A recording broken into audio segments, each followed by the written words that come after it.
In a frosty Canadian park, hidden deep beneath layers of thick ice, scientists discovered a bizarre skeleton they named the frozen dragon. The skeleton had been in the frozen ice for millions of years. It took experts decades to work out the species of this strange fossil. It was identified as a new genus of pterosaur. Pterosaurs were massive flying reptiles with wingspans of over 16 feet. Their heads were 3.5 times the size of their bodies. Pterosaurs lived 76 million years ago when they soared above the dinosaurs. Scientists described them as the biggest, meanest, and most bizarre animals that ever flew. The new genus has been named Cryodragon boreas, which translates to frozen dragon of the north winds.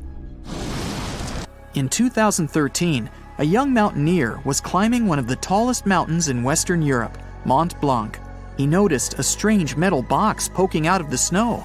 The mountaineer pried the box open and found that it was filled with precious rubies, emeralds, and sapphires. The climber immediately handed the box to the authorities. It was discovered that the box likely belonged to a passenger on one of 2 flights from India that crashed into the mountain over 50 years ago. The box was valued to be worth over $200,000, and authorities are still searching for the heir to the small box of treasures. In northwest Siberia in 2007, a reindeer herder was on an outing with his sons when he noticed something strange in the ice. The man realized it was a frozen mammoth calf and immediately contacted the local museum. The calf was named Luba and was the best preserved mammoth mummy in the world at the time of its discovery. Luba had been in the ice for 41,800 years and is around 30 to 35 days old. From trunk to tail, the mammoth calf is roughly the same size as a large calf. If you're interested in seeing for yourself, Luba travels to museums all around the world. On the frozen continent of Antarctica, covered in layers of ice and snow, is Mount Erebus, the frozen volcano. The volcano was discovered in the middle of an eruption in 1841 by explorers on an Arctic expedition. The volcano is over 12,000 feet tall and has been active for the last 1.3 million years. Deep within the middle of the volcano is a huge crater filled with large volumes of molten lava. The volcano has occasional explosions, which means it's classified as being in continuing eruption. However, these eruptions are nothing to worry about because they're generally rather small. Back in 1991, 2 hikers were traveling across the Italian Alps when they stumbled across a body that they presumed to belong to a recently lost hiker. The duo trudged back down the mountain to report their unfortunate findings. Once the remains were recovered, it was clear that the body was not recent at all. Scientists determined that the Iceman was more than 5,000 years old and named him Otzi. The discovery was unlike anything scientists had ever before seen because the body was so well preserved. For years, Otzi was studied by scientists who discovered that our ancestors have a lot more in common with us than we ever knew before. Otzi was covered in ink body art. Research done on the contents of his stomach revealed that his last meal was dry cured meat, similar to the bacon we eat today. Otzi has at least 19 relatives living today, somewhere in Central Europe. Scientists were researching ancient squirrel burrows in Siberia when they came across something interesting. One of the squirrels had hidden away precious seeds deep beneath the ground. The seeds had been encased in ice for 32,000 years. The seeds were for the flower Silene stenophilia, which had long since gone extinct. Amazingly, scientists were able to recover plant tissue from inside the seeds and grow an entire crop of flowers. They've since reintroduced the previously extinct flower to natural habitats all across the world. In 1930, a team of Norwegian scientists sailed around the Arctic Ocean, conducting research on the seas and glaciers. They reached White Island, a dangerous and icy land no human had set foot on before, or so they thought. The scientists were shocked to discover the tip of a small boat sticking out of the snow. Frozen inside the boat, they found scientific equipment and various personal items, including a jacket monogrammed S.A. Andre. They had discovered the wreck of the famous Arctic balloon expedition.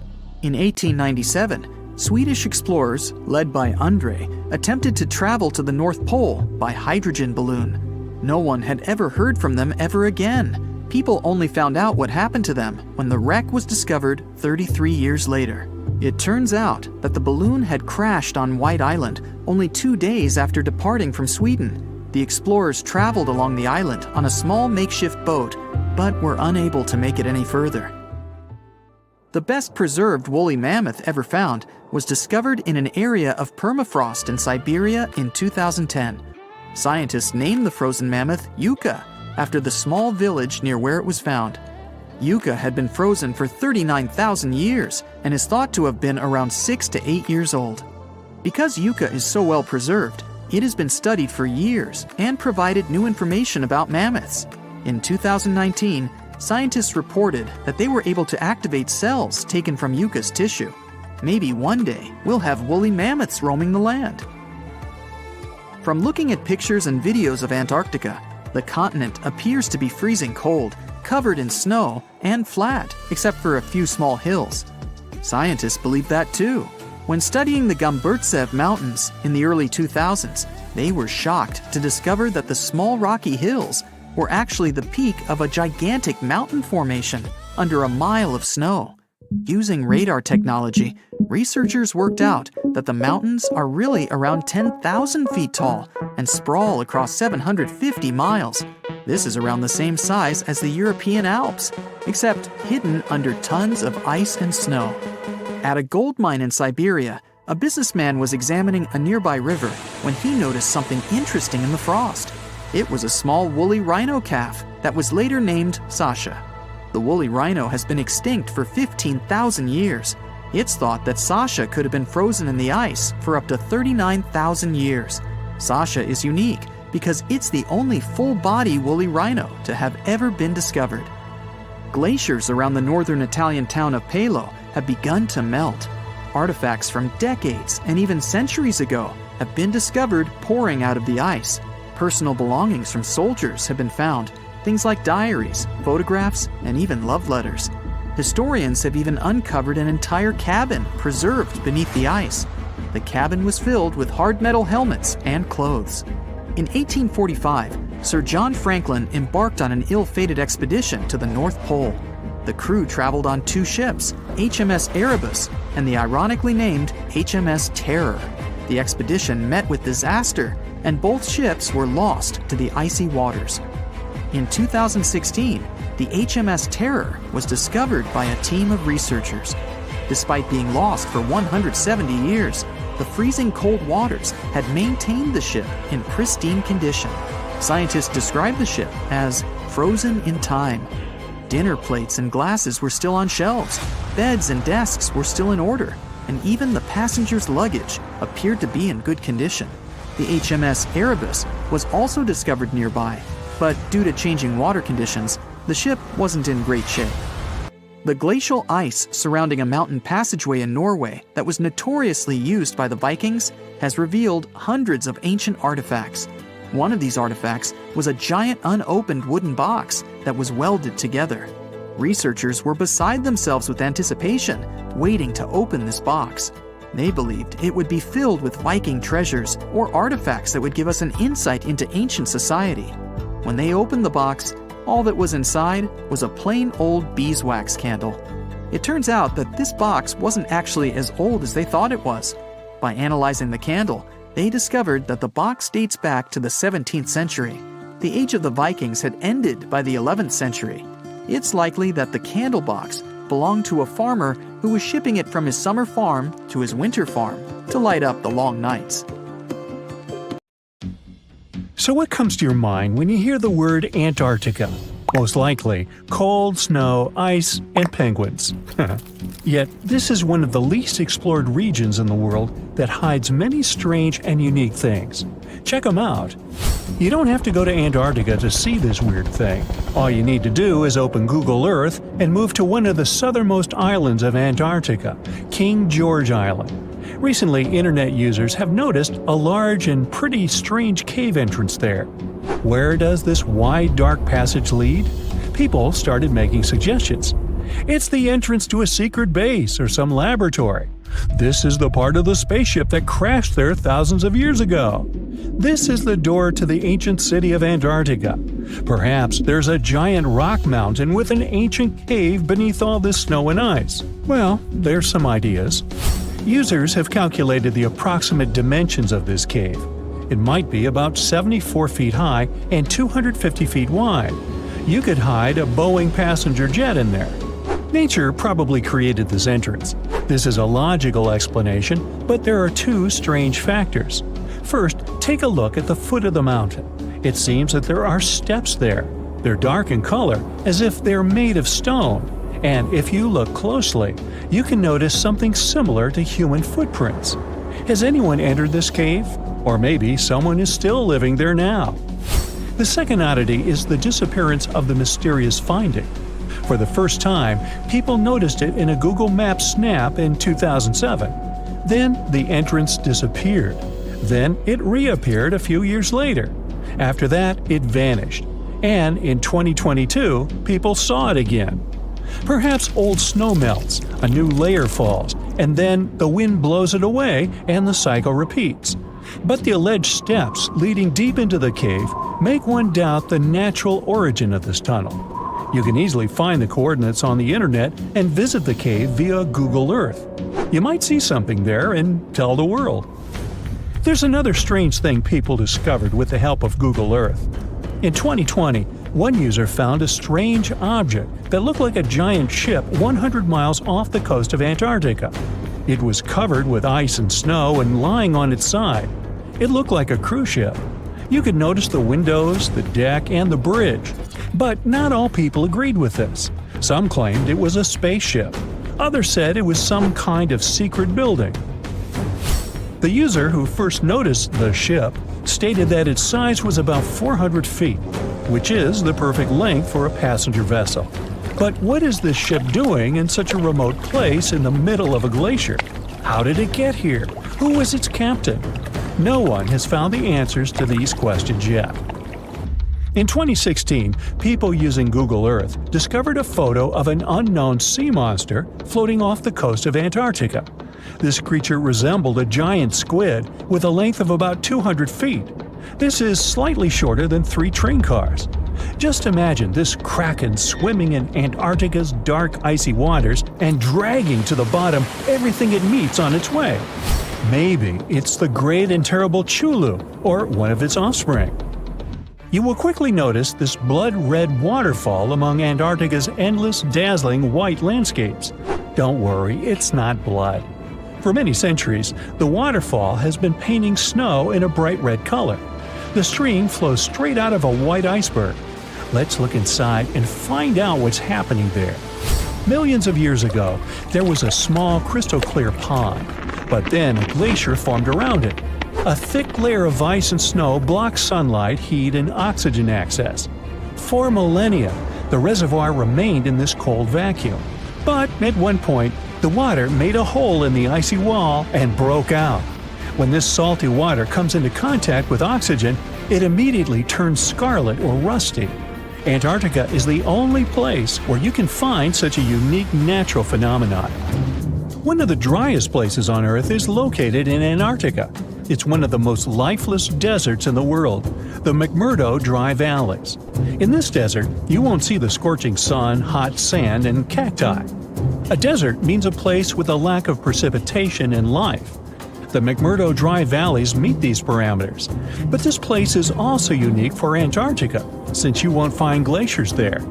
Despite the frost, ice can't form in the desert because it hasn't rained for millions of years there. It also never snows. A strong wind coming from the mountains reaches speeds up to 200 miles per hour. It would be difficult for you to stay on your feet there. The wind is filled with moisture. It heats up and evaporates all the liquid and snow in the desert because of its high speed. Only dry air reaches the ground. But you can find several lakes there. They don't freeze, only thanks to the high concentration of salt. The water is so salty that large life forms can't develop there.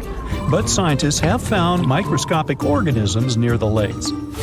20 million years ago, Antarctica was filled with swamps and trees and swarming with insects and animals. But now, it resembles the surface of Mars, literally. Scientists and astronauts are exploring such regions as the McMurdo Dry Valleys, since the natural conditions there are similar to those on the Red Planet. So, before you go to Mars, you can practice living in similar places on Earth. Also, scientists discovered an underwater world in the Antarctic filled with hundreds of amphipods, crustacean animals similar to shrimp. Wait a minute, it happened in the Antarctic? But the McMurdo Dry Valleys are located in Antarctica. Well, the words are very similar, but what is the difference? Oh, and don't forget the Arctic. The Antarctic is the region in the southernmost part of Earth that houses the continent of Antarctica, and the Arctic is another land altogether. They have the same natural conditions, frost, ice, and snow, but they're located in different parts of the planet.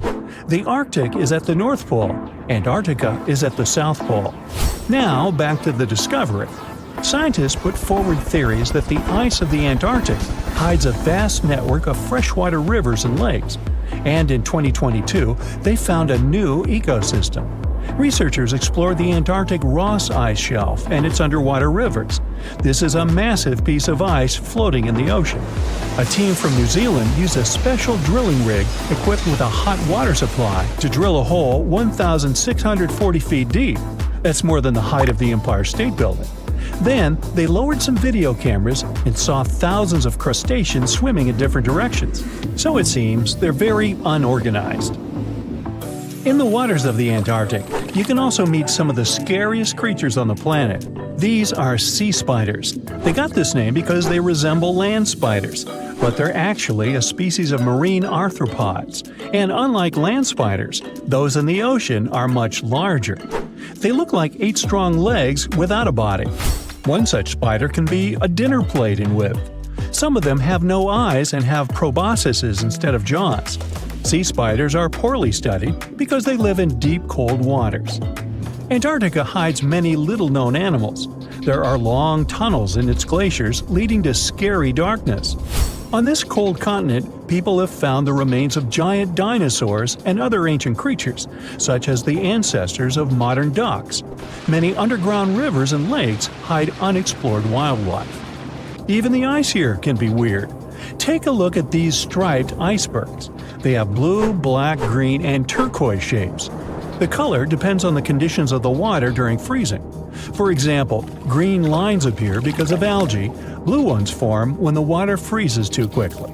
Okay, I'm freezing. Time to go thaw somewhere warmer. Hawaii. Yeah.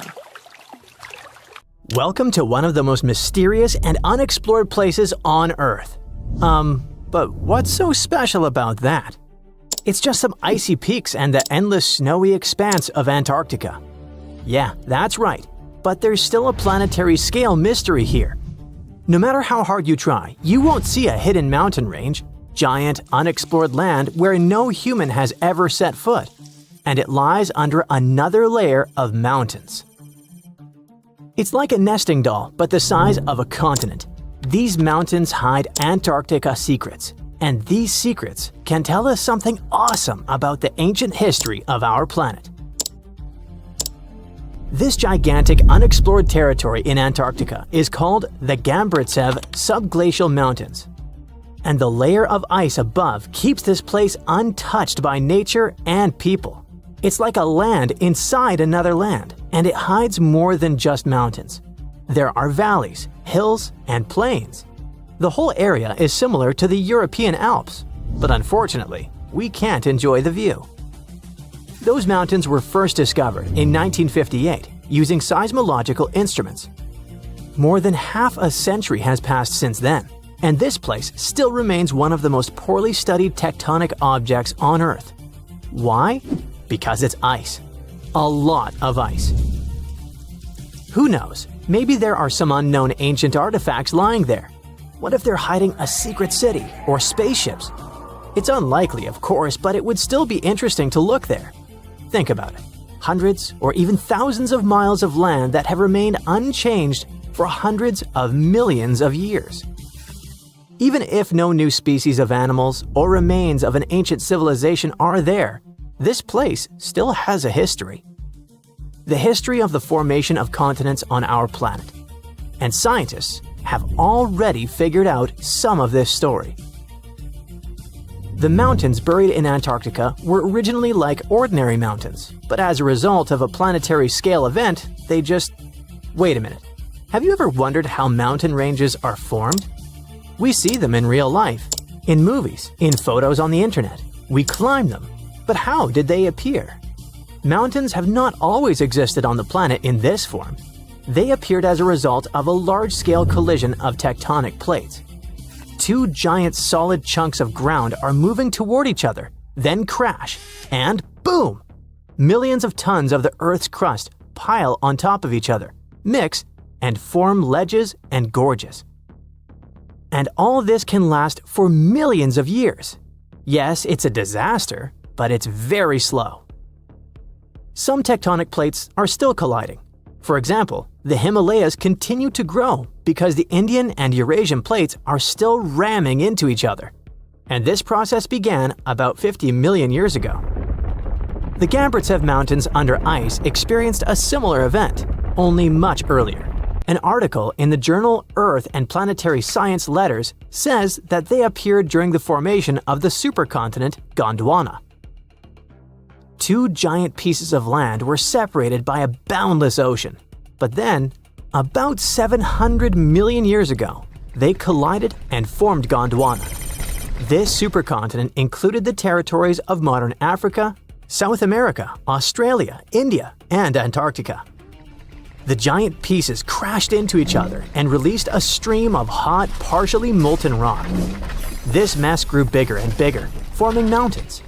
The temperature of those mountains grew, their mass increased, and at some point, Gondwana became unstable. The supercontinent began to collapse under its own weight. The hot rocks below the surface began to flow sideways as a result of a process called gravitational spreading. Take toothpaste and start squeezing it out of the tube. Approximately the same thing happened with billions of tons of red-hot rock. Ancient mountains in Antarctica appeared right during this catastrophic event. You've just watched a visual simulation of global events that took place hundreds of millions of years ago. It looks cool, but how did scientists figure it out? How did they see this planetary scale destruction? If the Gambritsev Mountains under ice is one of the most unexplored places in the world, then how could people find out its origin? The answer is simple. Tiny particles of rock have told us about the changing landscape of the planet. These are zircons, but scientists also call them time capsules.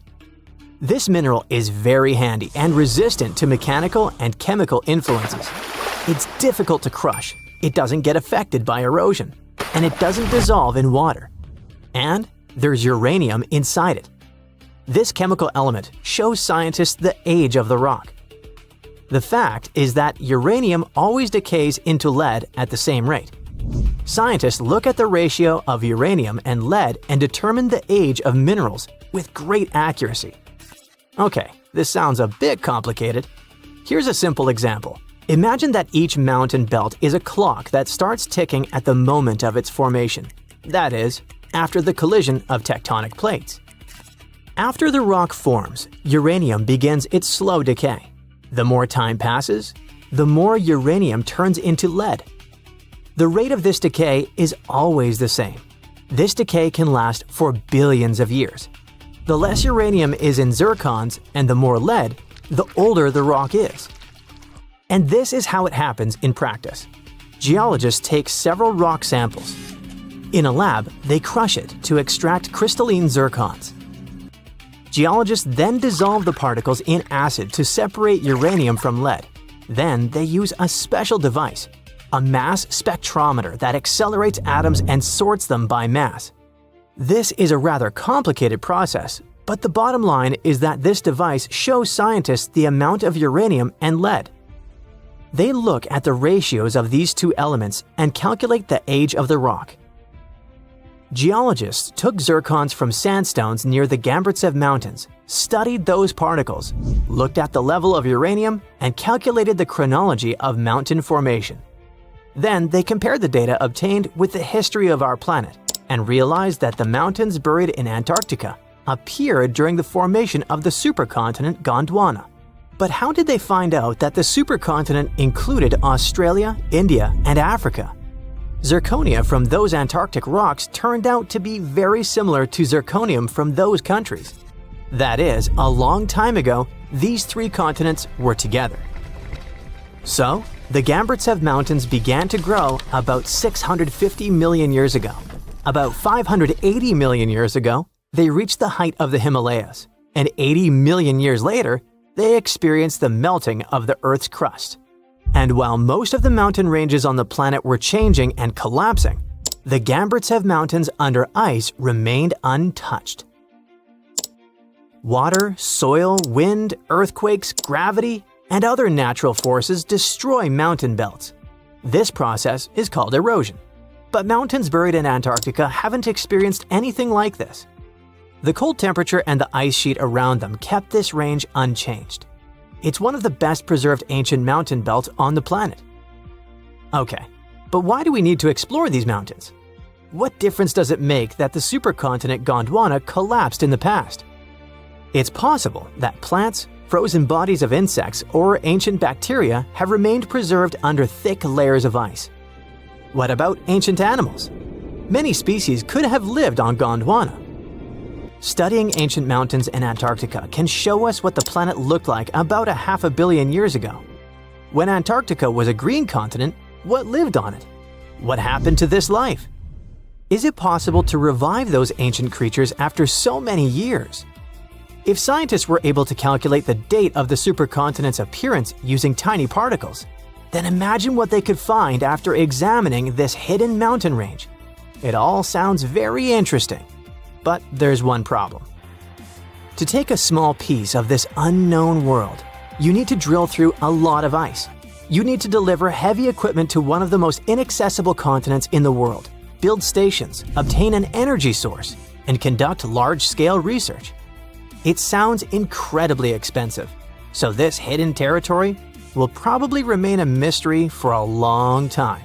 Let's just hope that some billionaire will want to find out Antarctica's secrets and arrange a large-scale expedition there. In the UK, there are around 115,000 mailboxes, with some of them placed in questionable locations. Look here, we're on a deserted stretch of Caithness Moorhead, and here, just smack dab in the middle of nowhere, between the quarry and some moorland, stands a solitary mailbox. It was local teacher Chris Aitken who stumbled upon this oddity near Worth Hill, close to John O'Groats. Now, John O'Groats is a tiny village 2.5 miles northeast of Canisbay, in the historic county of Caithness, Scotland. The village itself is popular with tourists, but only houses around 300 people on a regular basis, and they have their own mailboxes there. So why would someone need one on a random hill? When Chris shared a photo online, someone chimed in with a theory. A while back, an entrepreneur was selling tiny parcels of land near Campster, claiming buyers became lairds with their little plots. Could this mailbox be related to that? Now, the box, proudly labeled Laird of John O'Groats, features the name Thorsten Sommer and an address in Germany. There's a PIN number on the front, but when Chris opened it, all he found was a website link. The site has pics of Sommer waving a Scottish flag and talking about his love for Scotland, even calling himself the Old Scotsman.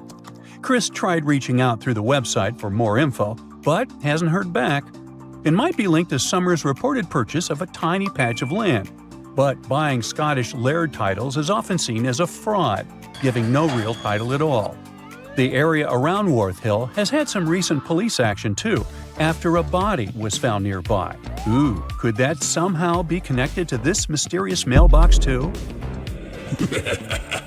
Well, enough of the detective stories. Let's dive into some high-end fashion, shall we?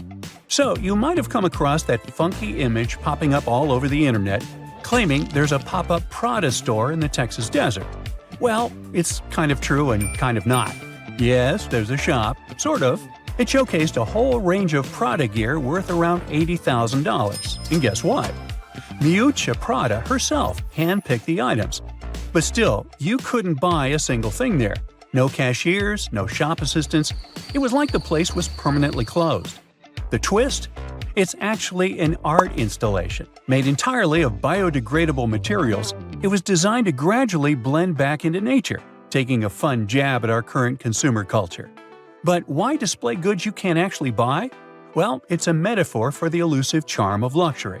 While it was meant to decay in peace, the hype surrounding it led to a surprising amount of foot traffic and even some chaos.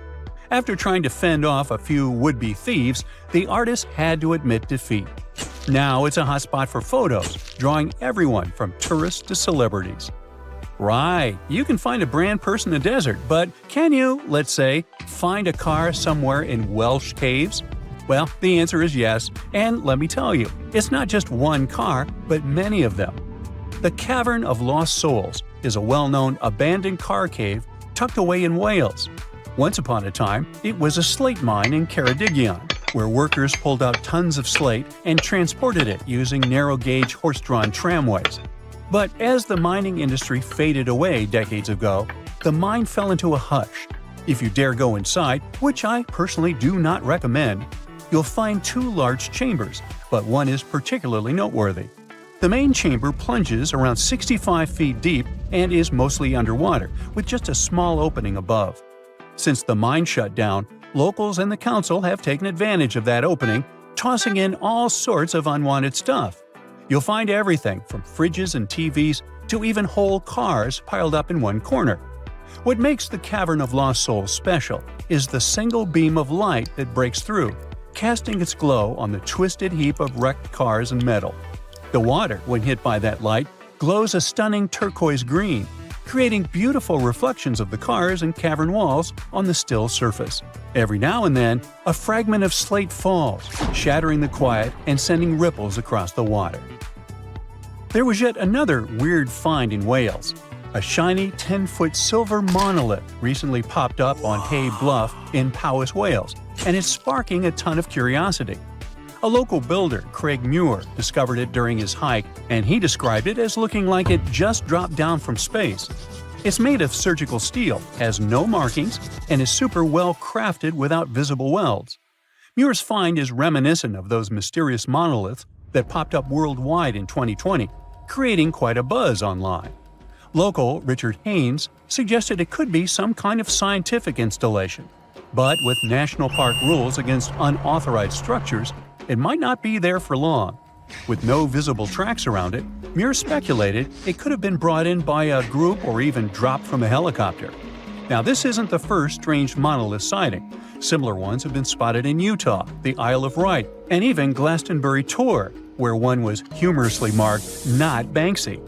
However, it could be easily him. The UK is the leading country in terms of the number of Banksy's pieces of art. As of 2023, there were 70 of them. No wonder, as he is reportedly British and was born in Bristol. The Atacama Desert in northern Chile, the driest non-polar desert on Earth, features a bizarre sight at kilometer mark 1309 on the Pan American Highway, a giant cement hand that towers 36 feet above the sand. Looks creepy, right? Well, worry not. It's not some creepy monster trying to grip you and take you to the netherworld. It's not an ancient relic from a lost civilization either. A professional sculptor created this quirky landmark back in 1992. Despite its remoteness, the hand is frequently targeted by graffiti, so local volunteers must clean it up twice a year. And by the way, it's not the only landmark of this kind. The very same sculptor also created a similar hand in Punta del Este, Uruguay, called Man Emerging to Life, and it represents the idea that a giant might be holding South America in a stone grip. Hey, works for me. Now check out this giant stone sphere hidden in the forest of Bosnia's Visoko Valley. What do you think? Is it an ancient relic or a modern art installation? Share your thoughts in the comments. But to be completely frank with you, which I always am, nobody really knows for sure. Experts think this sphere, which measures around 10 feet across, is just a naturally occurring rock formation called a concretion. These iron-rich balls get their reddish color from the high iron content and form when mineral particles stick together over time. While concretions can take on some pretty wild shapes, the exact process of how they form is still a bit of a mystery. Then there's this archaeologist, often called the Bosnian Indiana Jones, who claims it's actually a man-made artifact from over 1,000 years ago. Spherical concretions aren't unique to Bosnia, though. You can find them all over the world, like these boulders in New Zealand, massive round stones that are over 60 million years old. There are also cannonball concretions in North Dakota. And let's not forget about the man-made stone spheres crafted by the Dicas people in Costa Rica, which are perfectly shaped and arranged, definitely a testament to human creativity. So while the Bosnian sphere is super intriguing, it's probably just an ancient concretion and not a remnant of a lost civilization. Bummer. Finally, some things are so well hidden that you have to go deep down into the seafloor to get a glimpse of them. Once a hedonistic hotspot for the Roman elite, Baia was like the Las Vegas of its time, but now its ruins are submerged underwater. This resort city thrived on volcanic hot springs and attracted the likes of Nero and Caesar, who even built vacation villas there. However, in the 8th century, Baia lost a battle and was abandoned by 1500. As the water levels rose, much of the city was lost beneath the bay. Today, you can explore Baia's ancient ruins in one of the few underwater archaeological parks in the world. Hold your breath. Hey, if you think Stonehenge is one of the oldest stone monuments ever, well, let me introduce you to Göbekli Tepe.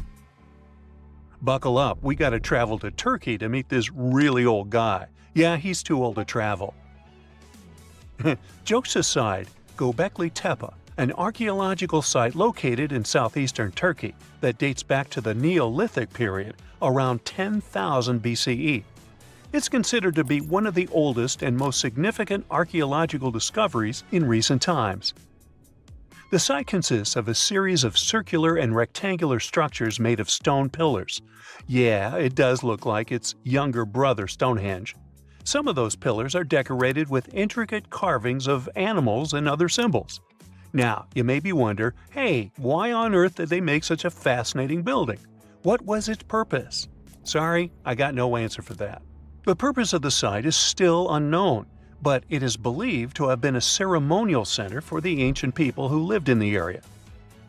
The discovery of Göbekli Tepe has challenged long-held beliefs about the development of human civilization, as it suggests that complex societies may have emerged much earlier than previously thought. Okay, pack your stuff, our travel's just started. Next destination, Masada.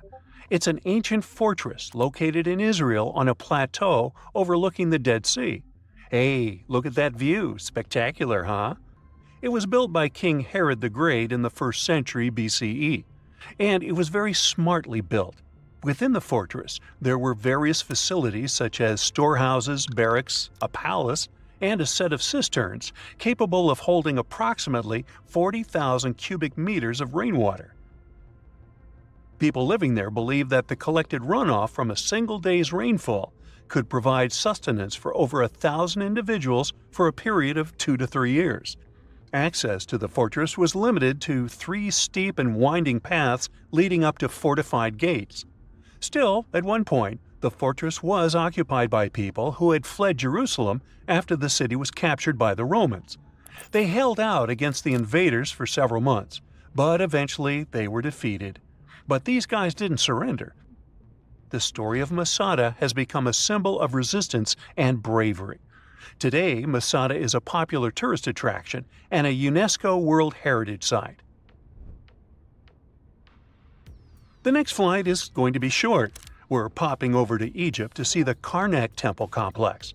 It's a vast ancient Egyptian temple complex located in the city of Luxor, Egypt. It was built over a period of 2,000 years and covers an area of more than 200 acres. The complex is dedicated to the worship of the deity Amun-Ra. Wait a minute, that should be Amun-Ra, and it was one of the most important religious centers in ancient Egypt. The Karnak Temple consists of several temples, chapels, and other buildings, including the Great Temple of Amun, the Temple of Khonsu, and the Temple of Ptah. Ptah! The Great Temple of Amun is the largest and most impressive temple in the complex, with massive columns, statues, and other decorations.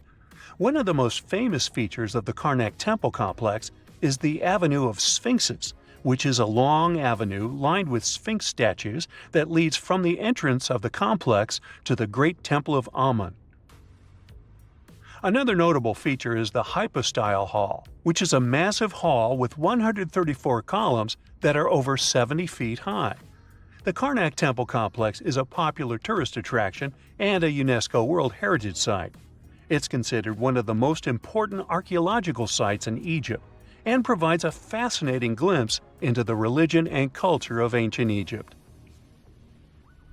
Hey, we can't hop on the next flight and leave Egypt until we see the Pyramid of Djoser. It has another name, by the way. It's also known as the Step Pyramid. This ancient Egyptian site is located in Saqqara.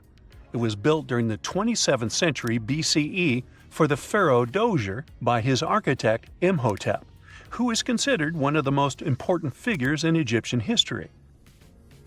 People believe this pyramid is the first monumental structure built entirely of stone and is an important example of early Egyptian architecture. The pyramid originally stood at 203 feet tall and was surrounded by a complex of buildings and courtyards. It was constructed in 6 layers, each smaller than the one below it, giving it the distinctive step-like appearance. The pyramid was used as a burial place for Pharaoh Djoser and was surrounded by a vast necropolis that contained the tombs of many other important officials. The Grateful Dead? The Pyramid of Djoser has several renovations and additions over the centuries, including the addition of a limestone casing that covered the original step structure. However, much of the pyramid was destroyed over time, and today only the central core remains. Despite this, it remains an important archaeological site and a popular tourist attraction in Egypt. Alrighty, we're ready to move on. There's one more pretty recent discovery we gotta see today. The Tower of Jericho was only discovered during excavations in the 1950s and 60s. It's an ancient stone tower located in the city of Jericho in the West Bank. Just like Göbekli Tepe, this one is believed to be one of the oldest stone structures in the world, dating back to approximately 8000 BCE. The tower stands at over 28 feet tall. It's made up of 2 main sections, an inner tower and an outer tower, which are connected by a series of stairs. The purpose of the Tower of Jericho is not entirely clear, but it is believed to have served as a defensive structure or a watchtower. It may have also had religious significance, as it was located near a sacred spring. The Tower of Jericho is a significant archaeological site and has provided valuable insights into the early history of human civilization. It's open to visitors and is a popular destination for tourists interested in ancient history. Now, this ancient site even got attention from Netflix, and they made a movie where the action takes place in Mohenjo-Daro. This site was a major center of the Indus Valley civilization in present-day Pakistan. Mohenjo-Daro was one of the largest cities of the ancient world, with a population estimated to have been around 40,000 in its peak. Trust me, that must have been a crazy megalopolis back then. The city was notable for its advanced urban planning, with sophisticated drainage and sanitation systems, and its impressive architecture, including the Great Bath and the Granary. Mohenjo-Daro was abandoned around 1900 BCE, and its ruins were only rediscovered in the 1920s. Today, it is a UNESCO World Heritage Site and an important archaeological site for the study of ancient South Asian civilization. We're heading to a teeny-tiny country that has quite an impressive history. Welcome to Malta. The Tsigansia Temples are a Neolithic site located on the Mediterranean island of Gozo. They're probably one of the oldest freestanding structures in the world, dating back to around 3600 to 3200 BCE. The temples consist of 2 megalithic structures, each with multiple rooms and altars. The name Tsigantia means giant tower in Maltese, as people believe that only giants could have built such massive structures. The temples are believed to have been used for religious purposes and are considered to be an important example of prehistoric architecture. They were added to the UNESCO World Heritage List in 1980. Well, you must be pretty tired, but there's one more place we gotta visit today. Our plane is already landing in Armenia, and we're here to see the Temple of Garni. Look, this one is well preserved. This temple dates back to the 1st century CE. It was built by King Tiridates I as a dedication to the sun deity Mir. Sadly, the temple was destroyed in the 17th century during an earthquake, which is quite a common thing for this area, but it was later reconstructed in the 20th century. Today, it's a popular tourist attraction and is also listed as a UNESCO World Heritage Site. Scientists have finally solved the Loch Ness Monster mystery. Here's the spoiler, you ready? It's not a real monster. It's probably a dinosaur that survived through the ages, or just a bunch of debris floating on the water. Thanks to many findings on the Loch Ness creature, we have proof of another story to tell you. It was 1933 when a man named George Spicer and his wife were driving along the shores of Loch Ness. That's when they saw something massive with a long neck moving across the road. It looked like a creature straight out of the prehistoric era, a dinosaur-like beast unlike anything they'd ever seen. That was the moment that Loch Ness Monster theories started spreading around like wildfire. One of the most famous Loch Ness Monster sightings came just a year later, in 1934, when a man took a photograph that became the most well-known image of Nessie. That's the nickname she was given. She? Anyways, the photo, known as the surgeon's photograph, showed a long-necked creature rising out of the water, and for years it convinced people that the monster was real. But years later, the truth came out. One of the men who helped take the photo confessed it was all a hoax. The photo had been staged after all. When the photo was published, it had been significantly cropped. This made the animal in the picture look much bigger than in real life, fueling the theories that the Loch Ness Monster did in fact exist. In the 1960s, one of the first big scientific attempts to investigate the mystery of the Loch Ness Monster happened. A research team took sonar equipment to the lake and spent hours scanning the waters in search of evidence of large creatures. What they found was puzzling. They recorded several objects moving deep in the loch, or lake, with no clear explanation as to what it was. Though the team didn't manage to capture anything definitive, this sighting helped fuel the belief that there was indeed something massive living in Loch Ness. After that, research about the mystery of the Loch Ness Monster kept popping up. In 1972, with the help of underwater photography, some researchers managed to capture strange images, which got people's hopes up for a minute. But the truth is, this early research about the Loch Ness Monster was far from conclusive. Now, of course, not everyone bought into the mystical, magical theories about the Loch Ness Monster. Theory 1, from a professor of zoology at Oxford University, has made it clear that the monster is a biological impossibility. Hey, my pediatrician said that about me, too. Meanwhile, he says that no skeletal remains have ever been found in the region. Plus, no fishermen have ever caught anything resembling the creature in their fishing nets. For him, this works as proof that it simply can't be real. When it comes to the famous photos of the Loch Ness Monster as evidence, well, that's pretty simple. The professor offers a more down-to-earth explanation. He argues that these images are either showing floating debris or birds, like cormorants, which have long necks and often appear to be low in the water. When people refute his suggestion, he takes us back to human psychology and explains that people often make mistakes and misjudge the size of things, especially when they just caught a glimpse of it, and even more so when they are hoping to see something specific. Now, many of those alleged photos depict an animal with a long neck and a small head, which has led some to believe that what they're seeing is a plesiosaur, a giant marine reptile that lived 215 million years ago and disappeared with the dinosaurs. The idea of a plesiosaur surviving all these years is a theory that's been around since the first sightings of the creature. But this researcher isn't buying it. He explains that no plesiosaur fossils have been found in the region dating to anything later than 66 million years ago. The idea of a prehistoric creature still lurking in the waters of Loch Ness just doesn't hold up scientifically. Then there's theory number 2, from a British naturalist who has spent over 50 years investigating the Loch Ness Monster phenomenon. His conclusion is a little less dramatic. He believes that most people who report sightings of long-necked creatures are misidentifying other animals. He suggests people think they are seeing a sea serpent. Reports of sightings from the Loch Ness Monster have been around since the 6th century CE, long before they were distilling Scotch whiskey or other explanations. Early reports of these sea serpents describe large creatures with long snake-like bodies and multiple humps. Some say the creatures were as big as boats, and many swore they saw something swimming in the waters. Many of these early sea serpent sightings may have been misunderstandings or exaggerations of normal animals in the loch, like large fish or even swimming birds. They could have been large eels, which are known to live in Loch Ness. These eels, especially when they're moving, might have given the impression of a long, undulating creature in the water.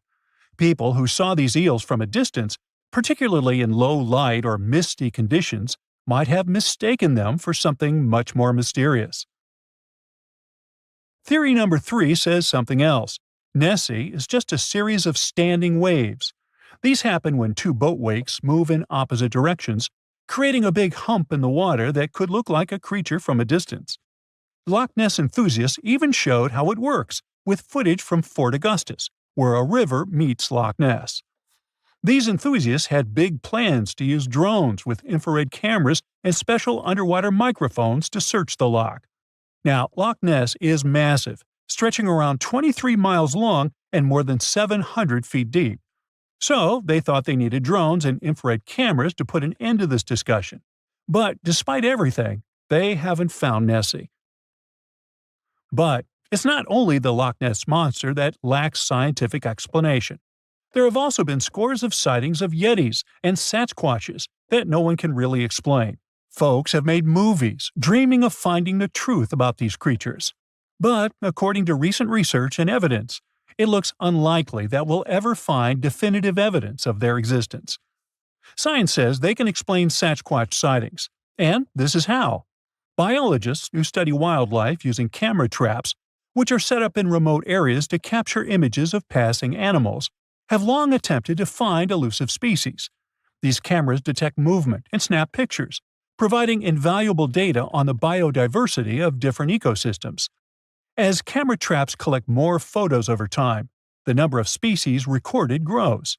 However, after a while, the number plateaus, suggesting that no new species are being detected. While it's impossible to claim 100% certainty, researchers say that after significant camera deployment, it's safe to say the likelihood of discovering new species, especially large ones like Bigfoot or the Yeti, drops significantly. Camera trap studies have been running for years in regions where these creatures are rumored to live, but so far, no conclusive evidence has surfaced. Instead, the supposed proof of Bigfoot or the Yeti often comes from blurry photos or shaky videos taken by individuals who claim to have encountered them. The scientific understanding of biology also makes the existence of Bigfoot highly unlikely. Often described as a great ape, Bigfoot would have had to evolve in North America. However, great apes evolved in Africa, and the only great ape to make it to the Americas is Homo sapiens, whose ancestors crossed the Bering Strait only about 16,000 years ago. This is far too short a time for a new species like Bigfoot to have evolved. While it may be disappointing for these mysterious creature enthusiasts, the scientific evidence points firmly toward the conclusion that creatures like Bigfoot and the Yeti are more fantasy than reality. After decades of extensive scientific research, it's safe to say that yes, science has solved the mystery of the Loch Ness Monster, and it's pure fiction. So, what do you think? The ancient Indian texts mention beautifully decorated chariots or entire palaces called vimanas that could take off and, in a matter of seconds, fly away as far as space. Some people believe these vimanas only existed in Indian mythology, but it's also possible that they were based on a real technology that had been lost over the centuries. According to the Vedas, ancient Indian religious texts, there was the elephant vimana with several engines and many other types named after animals and birds. There was one for local travel, one for visiting different countries, and one for traveling to the moon and various planets. They could develop a great speed. One Vimana had the superpower of invisibility. Another one was shaped like a sphere and was built on the winds produced by Mercury. This Vimana was said to generate an enormous ray like the sun and make noise like the storm's thunder. All the Vimanas were unbreakable and perfect for attacks on foes. Now, to operate a Vimana, you'd need to know a lot of stuff, pretty much like today's airplane pilots, 32 secrets in total. They'd cover the aircraft structure and the secrets of taking off and maneuvering without crashing. That's a good thing. The pilot was also expected to know how to be seen and unseen, how to be hidden, how to be quick, how to manage contractions and expansion, and many other tricks. To hide the flying machine from foes, the pilot was instructed to move to the 8th atmospheric layer above the Earth and use the power of dark solar rays. This instruction might sound a bit weird, but there were others, more realistic ones, which still make sense in modern aeronautics. There are sections of ancient texts on the Vimanas that focus on details like flight paths, pilot training, navigation, and even suitable clothes for pilots and recommended food for long flights. There was also a lot of technical detail about the use of heat-absorbing metals, the metals utilized, and melting points. The supporters of the theory that the Vimanas were more than just myths are sure that the ancient Indians would unlikely go into all these details just for a beautiful story. So, the flying palaces might have been real and way ahead of their time, like many other great Indian inventions. Back in the 6th century BCE, an Indian physician named Sushruta basically wrote the original guide to medicine and surgery. They even called him the father of surgery for his work. Sushruta laid down the details on hundreds of medicinal plants and described complex surgical procedures. He gave instructions on nose reconstructions and skin transplants from one part of the body to another. The original method of rhinoplasty, which involved taking a piece of skin from the forehead to reconstruct the nose, is still used today. But back then, it had a slightly different purpose than surprising your followers on social media. Those nose jobs helped out folks who had lost their noses as punishment for crimes or in fights. Now, you gotta thank an ancient Indian math prodigy for the invention of zero. It might not seem like a big deal, but without it, we would have no binary system and no computers. People before the 5th century CE were only thinking about some sort of a sign to indicate nothing. The invention made addition, subtraction, and other mathematical operations a whole lot easier. You can see the oldest zero in existence carved in the wall of a temple in Gwalior, India. The Indus Valley Civilization was using rulers in 1500 BCE and earlier. Made from ivory, these rulers were found during excavations in what is present-day Pakistan and northwestern India. They were widely used in architecture with amazing accuracy. They had units corresponding to slightly over 1 inch that were marked with precise subdivisions within 5/1000ths of an inch. The next invention is more of a concept than a physical item. Standardization is all about setting the rules based on a bunch of people, things, or interests. One of its cool applications that we've all gotten used to is standard weights. Whether you're using pounds or kilograms, you need these universal measurements for weight, right? For this, we owe a big shout-out to the merchants from the Indus Valley Civilization who lived around 4,000 years ago. They were measuring everything from food grains to fancy luxury goods using these standardized weights. And their weights had decimal and binary mathematical systems going on. They didn't have high-tech gear, but they pulled off some serious precision using complex calculations and even sand for construction. Their art of standardization made its way to Persia and Central Asia, basically becoming the global weight-watching standard. So, if yoga is your go-to exercise, you definitely have a personal reason to appreciate the ancient Indian geniuses. Over 5,000 years ago, during the rule of the Indus-Sarasvati civilization in northern India, yoga was first mentioned in the Vedas. Yoga was refined and shaped over the centuries, until it grew into a massive teaching with over 200 sacred writings dedicated to this way of obtaining enlightenment. At the beginning of the current era, yoga got a new trajectory thanks to a Hindu writer who laid down a system of yoga in his text, the Yoga Sutras. It became a whole-body rejuvenation, a life-extending practice with poses that you are still doing on the mat today. Yoga has reached the Western world only in the 19th century, and it caught on like wildfire. Chess, the all-time top game for intellectuals, is also an Indian invention. Its ancestor was called Chaturanga, and it was a strategic board game that started gaining popularity around 3,000 years before the current era. This early Indian version of chess was played by 4 people, not 2, and had 64 squares. Each player had 8 pieces, ranging from pawns to kings, bishops to knights, and there was no standard 6-faced dice. They rolled with an oblong one. Players facing off were actually allies, forming 2 teams based on the direction they sat. Chess, that we know and love today, was first mentioned in ancient Indian literature in a legend. It said that the wife of a villain called Ravana had invented the game to amuse him. Now, the word shampoo comes from the Hindi word, which means to soothe or knead. The substance was invented in India in 1762 and was originally used for head massages, hence the name. The first shampoo was made of natural oils and herbs. British traders fell in love with the idea and brought it back with them to England. It took years for the original head massage oil to evolve into shampoo as we know it today, but it's still an Indian invention. Unlike the ancient Greeks, who wore animal skins, the Indians started cultivating cotton back in the 5th and 4th centuries before the current era. They used cotton threads to produce fabrics that soon became a huge hit in the Mediterranean and beyond. Jute and wool also have their origins in India.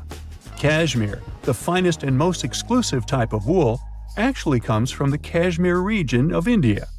Buttons that sit proudly on that cashmere cardigan of yours also have ancient Indian origins.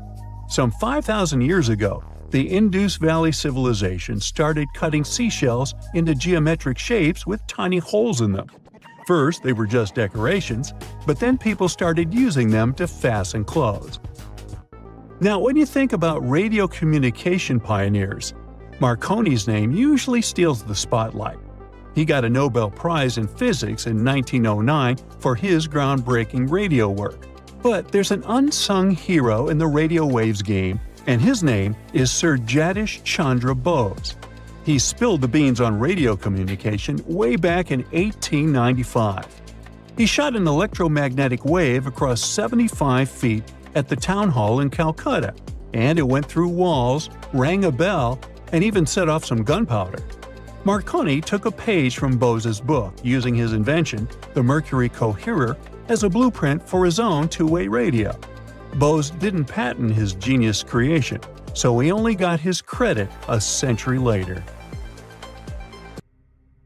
Strange and amazing items are discovered often, but figuring out what our ancestors were up to is pretty tough. Especially when all you have are just some rusty cups and cave drawings. It's no surprise that even the experts in lab coats sometimes make mistakes. But it's not just about dusty plates and huge stones. Sometimes there's even humans with large heads. So grab your digging tools and let's travel back to ancient times to explore incredible societies that even scientists can't fully explain. Sardinia may look idyllic now, but I'm not gonna lie, I wouldn't fancy visiting it 3,000 years ago. Rumor has it, terrible giants roamed around this island back then. People even talk about finding human skeletons over 13 feet tall there, although nobody's ever shown anything to prove it. But the stories will make you wonder because some weird stuff has definitely happened. In 1974, over 5,000 pieces of broken stone artifacts were found in a part of the island called Monte Prama, but instead of being displayed in a museum, they were locked up in an underground vault for about 30 years. Sounds a bit suspicious, doesn't it? When they were finally displaced in 2005, scientists put the pieces together to find statues of 38 giant men standing 8 feet tall. Not quite as tall as the legendary skeletons, but still pretty huge. It's thought these statues were made by the Nuragic people, who lived on the island a long time ago. Besides giant statues, they also built over 8,000 massive stone buildings. Perhaps Nuragic weren't giants themselves, but they definitely liked their things big. I do too. I like a big number of likes on our videos. That would be pretty great. Thank you if you liked this and subscribed. Now back to the video. You and I are pretty smart, but we might not be the smartest humans ever. Actually, we might not even be the smartest species. Since 1913, some skull fossils found in South Africa have hinted at a possibly smarter contender called Boskop Man. This human-like species might have lived as recently as 10,000 years ago. Their skull suggests they had really big heads, which means their brains could have been 30% bigger than ours. Wow! Their average IQ could have been around 149, making them among the smartest 0.05% of people today. But if a Boskop Brainiac was so much smarter, why are they not around and we are? Well, bigger isn't always better, you know. Our brains are a lot bigger than our ape relatives, mainly in the prefrontal cortex. This part helps with high-level tasks like making decisions, remembering things short-term, and being aware of ourselves. The parts of the brain that handle our senses and movements haven't really grown much. So, maybe the Boskops spent too much time dwelling on the past rather than doing practical things like hunting. But this is all just guessing. We really don't know what happened to these clever cousins of ours. Some people even argue that Boskops weren't any different from us, with the only evidence being parts of skulls. The jungle is huge. Did you know the Amazon rainforest is home to about 30% of all the world's plant and animal species? That's impressive. However, the history of one native species, humans, has long puzzled scientists. The mysterious Kasarabe people lived here for hundreds of years and then vanished around 1400 AD. People thought the Amazon only had a few scattered tribes, but recently we discovered big, unusual shapes in the ground called geoglyphs. These might look like simple shallow ditches, but they're actually the remains of a vast civilization that spread over 5,000 square miles and includes about 450 markings, some as wide as 1,300 feet. That's insane! They likely contained ceremonial buildings and could have hosted up to 1 million people as recently as 550 years ago. Thanks to new technology like LiDAR, which uses a safe laser to map the forest without harming it, we can explore deeper. In 2019, some scans showed miles of raised roads and pathways and even pyramids over 70 feet tall. They found 26 separate settlements, 2 of which were at least 250 acres each. Damn, that's like 330 soccer fields. It's not certain what happened to the Kasarabe people. Maybe European conquistadors drove them out. Maybe the most baffling ancient civilization is one we've never actually found a trace of. Yep, I'm talking about Atlantis, the grand city that supposedly sank into the ocean. The first mentions of Atlantis come from the ancient Greek philosopher Plato, who talked about a great city near the Strait of Gibraltar. But for ages, everyone just thought Plato made up Atlantis as a perfect version of his own Athens. So why, about 12,000 years after it supposedly vanished, do we still wonder if it might be real? Well, in the 19th century, U.S. Congressman Ignatius Donnelly wrote a book giving 13 reasons why he thought Atlantis was more than just a myth. Then, in 1965, some folks thought they actually found Atlantis when they discovered the Richat structure, a massive 25-mile-wide dome in Mauritania, Africa. It's so big that you can see the whole thing from space. 2 astronauts flying over the Sahara Desert spotted this giant eye staring back at them and thought they'd made the discovery of a lifetime. Unfortunately, there's no solid evidence linking this structure to Atlantis. It's believed to have formed from volcanic activity about 100 million years ago. But it does look suspicious, doesn't it? Still, we're no closer to knowing the truth. Imagine going back to about 3,300 BCE and finding yourself in South Asia. Welcome to the Harappan civilization. These people were way ahead of their time. They had cities like Harappa and Mohenjo-daro, complete with baked brick houses, sophisticated drainage systems, and even public baths. This place might have had over 5 million people, making it one of the densest regions at the time. They also invented a system of standardized weights that was incredibly useful for traders. And trading they did. These people had connections stretching all the way to the Middle East, thanks to their great skills in metallurgy. They even had a form of ancient branding. The seals were used to stamp clay on trade goods. Despite being so advanced with a thriving urban life, there's a whole bunch of mystery shrouding their language and script. We've got bits and pieces of their writing, but no one's deciphered them yet, even with all the technology we have today. We also still don't know how exactly their society worked. It looks like they didn't flaunt their social status as much as other civilizations. No grand palaces or massive monuments. Instead, their largest buildings might have been granaries. They sure were practical. Unfortunately, all good things must come to an end. Around 1800 BCE, this bustling civilization started to decline, possibly due to shifts in river patterns. As the environment changed, the Harappans packed up, moving towards more hospitable lands. Ever heard of the Minotaur? The beast with a bull's head and a man's body, hunting the bravest travelers in a massive maze. Well, this wasn't just any old tale. It was one of the most popular dramas of the ancient world, and it was inspired by this place, the island of Crete. The Minoans lived here during the Bronze Age. They had stunning palaces, amazing frescoes, and a culture so rich it still fascinates historians to this day. They built places like Knossos, which was so complex with its multi-story buildings and elaborate hallways that it might have inspired the whole labyrinth myth. Their engineering was so ahead of its time that even their drain... The Inca civilization stretched 2,500 miles along South America's coastline from modern-day Ecuador all the way down to Chile. And Machu Picchu was located at the heart and center of it. The historic site was constructed at around 7,000 feet above sea level, more or less around 1450 BCE. The gated city consisted of around 150 buildings made of stone. The Incas managed to build temples, houses, and even a complex aqueduct system to irrigate the entire town. And yes, they did all that without the help of wheels or any instrument made of iron. The housing model is somewhat similar to stone houses we see nowadays, with the difference that the Incas didn't use any cement to stick together the blocks of stone. Yet, they fit seamlessly on top of each other. Not only that, the Incas must have developed a rudimentary yet effective anti-earthquake technology, since, in the event of a quake, the rocks would shake without falling out of place.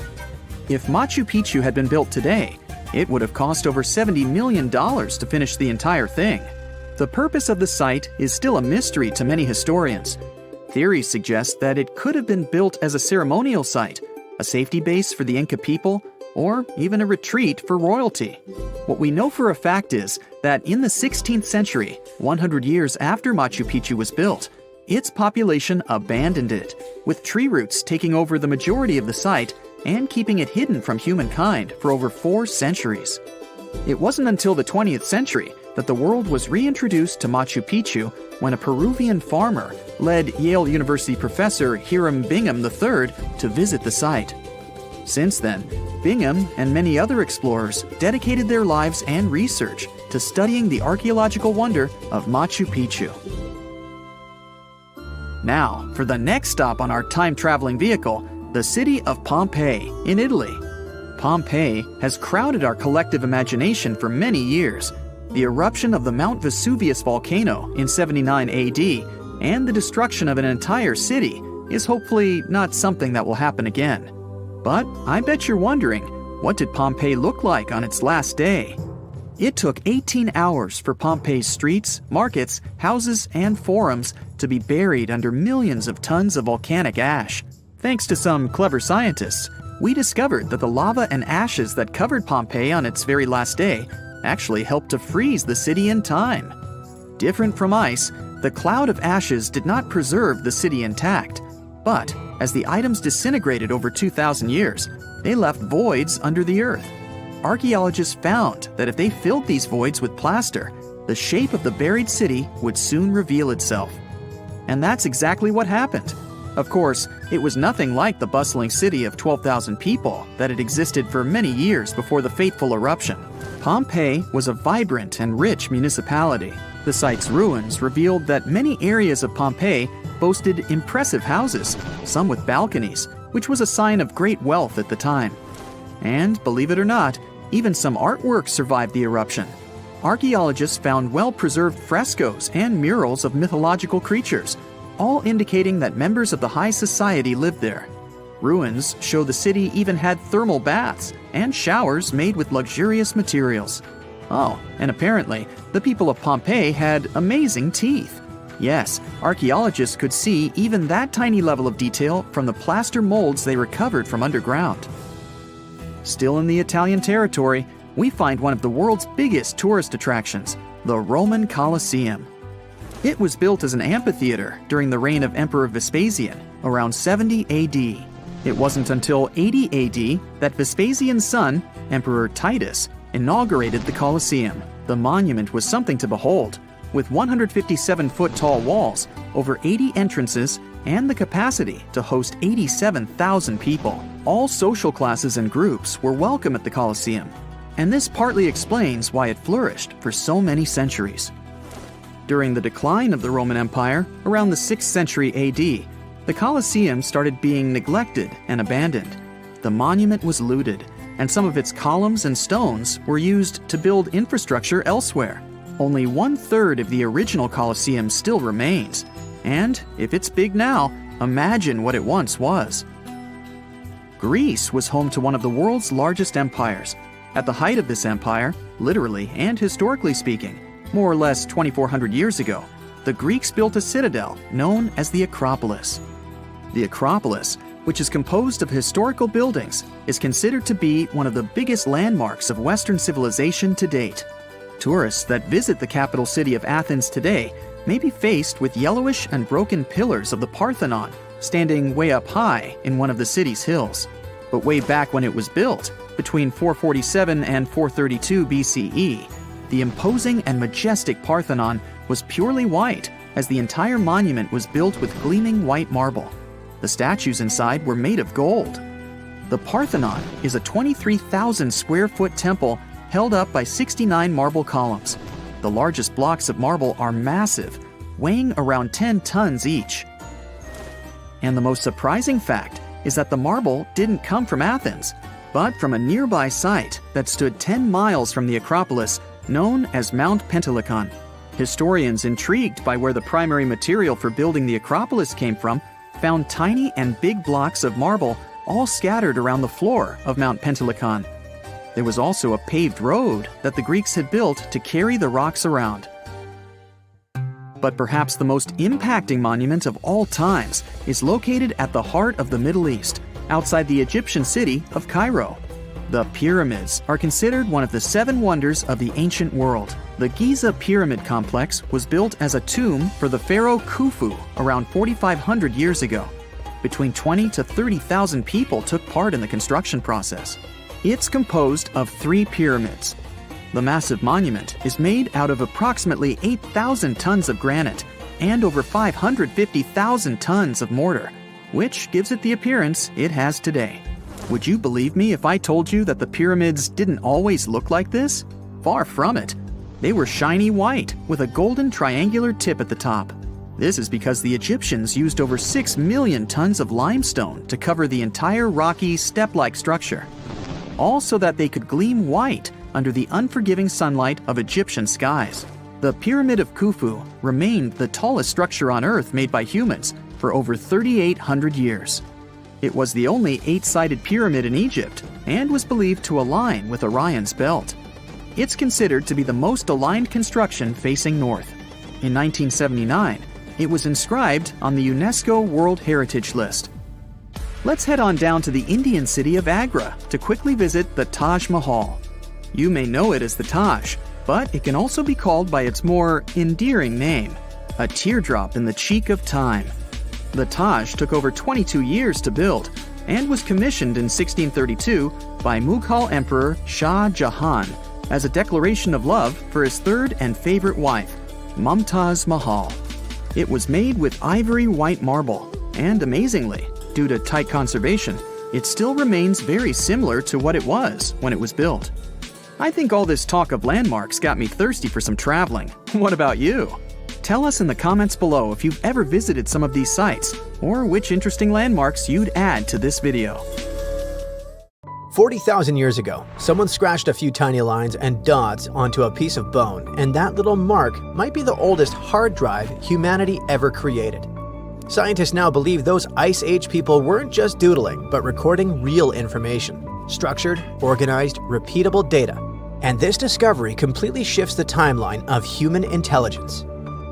For decades, archaeologists kept finding strange symbols carved into Stone Age tools and sculptures. Those were simple shapes like crosses, dots, short lines, and tiny notches cut into bone or ivory. Explorers kept finding them in caves across Europe, including Germany, France, and Spain. They showed up on carved animal figurines, tools, and ornaments. Archaeologists dated them to be about 34,000 to 45,000 years old. That means people created these symbols during the Ice Age, when glaciers covered huge chunks of the planet, and mammoths still wandered the plains. For a long time, researchers believed these signs meant nothing in particular, maybe decorations, maybe tribal art. But a new computational study led by a linguist and an archaeologist showed it was more about data than decoration. The team analyzed more than 3,000 individual symbols carved into around 260 artifacts. They studied every mark and fed them into statistical models, the same type of mathematics researchers use to study language patterns or train artificial intelligence. The goal wasn't to translate the signs yet. Nobody knows exactly what they mean. Instead, the scientists looked at something called information density, which means how much meaningful data you can store in a sequence of symbols. When the researchers ran the numbers, they saw that the symbol sequences had almost the same information density as proto-cuneiform. That's the earliest writing system known from ancient Mesopotamia around 3000 BCE. It was roughly 40,000 years later. So, some signs in these Ice Age carvings repeat again and again in predictable ways: cross, cross, cross, line, line, dot. That repetition resembles early data encoding, where patterns repeat because they store structured information. The researchers also analyzed the entropy of the coded messages. Entropy measures how unpredictable a sequence is. High entropy means lots of possible combinations, like a complex password. Low entropy means predictable repetition, and it looks like the Ice Age symbol systems have entropy levels very close to early proto-cuneiform tablets. That means the amount of information those carvings could store roughly matches the earliest writing records from the first cities. It proves that humans didn't just suddenly invent writing out of nowhere 5,000 years ago. Instead, humans spent tens of thousands of years experimenting with symbolic encoding systems and gradually increased their complexity until true writing was finally invented. One of the most interesting examples of such a coded message comes from a cave in southwestern Germany. Archaeologists discovered a tiny mammoth figurine carved from mammoth tusk ivory, small enough to fit in your palm. There's a neat row of engraved crosses and dots running along its surface. Another object called the adorant is a thin ivory plate. Found in a different German cave, has a strange mythical creature that looks part human, part lion on it. The figure stretches upward like it's worshipping something, and across its body, someone carved rows of tiny dots and notches with careful spacing. Then there's the famous lion-human sculpture. If you look at the arm closely, you can see evenly spaced cuts along the limb. These marks seem intentional, deliberate, almost rhythmic. They look less like decoration and more like entries in a ledger. It makes those artifacts something like USB drives made of ivory. And because these ancient USB drives appear in different regions of Germany and in other parts of Europe, it could mean that Ice Age humans may have shared such symbolic messages across huge distances. Those hunter-gatherers living thousands of miles apart probably recognized the same patterns scratched into bone tools. Of course, scientists still don't know the exact meaning of these symbols. They could represent seasonal calendars, migration cycles, clan markers, or some concepts tied to rituals. So the most important discovery for now isn't the translation, but the structure of the signs that behave like a system. This coding system isn't the only proof that ancient minds invented complex systems long before modern technology arrived. There's a thick oval slab of limestone in a museum in the Netherlands. Archaeologists dug it up in the late 1800s and assumed it was some kind of Roman game board. The problem was that nobody could figure out the rules. The carved lines didn't match any known ancient game. Only in 2026, researchers finally solved the mystery with help from artificial intelligence. If you look at the stone closely, you can see that certain grooves on it are slightly deeper than others. It means that people slid pieces across those lines repeatedly, and the stone wore down over time. Conservation experts created extremely detailed 3D scans of the limestone surface to analyze those wear patterns. Those scans showed differences in depth smaller than a human hair. Every tiny groove became a clue about how players once moved their pieces. Then, the team brought in a special AI game simulation system designed to understand board games.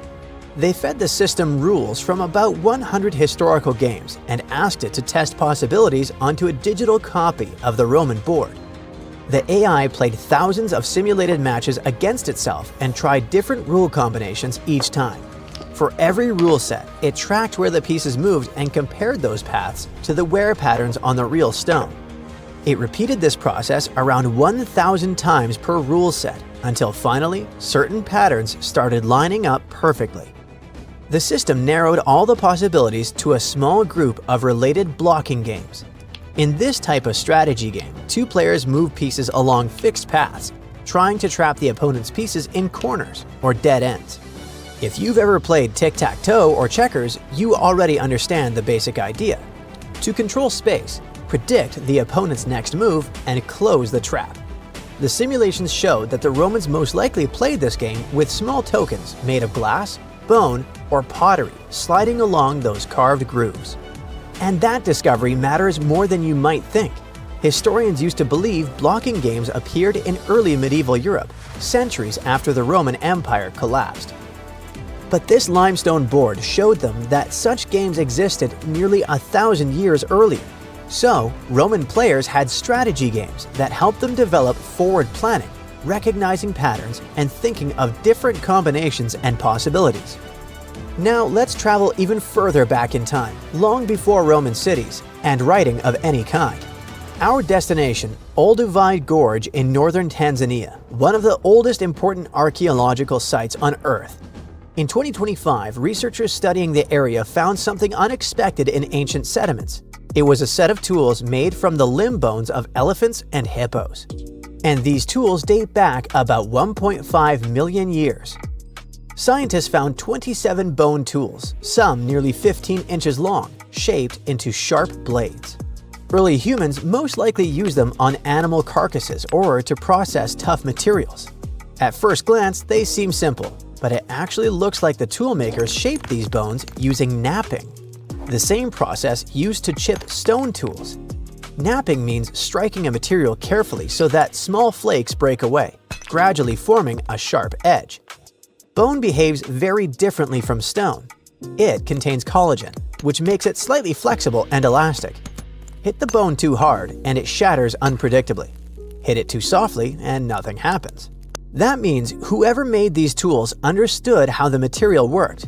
They adapted their technique to shape bone without destroying it. Archaeologists believe Homo erectus, an early human species with body proportions similar to ours, created these implements. It also looks like the toolmakers preferred thick limb bones, which are the strongest parts of animal skeleton. To make that choice, you need to understand anatomy and material strength. Engineers today still use that same logic when choosing materials for machines.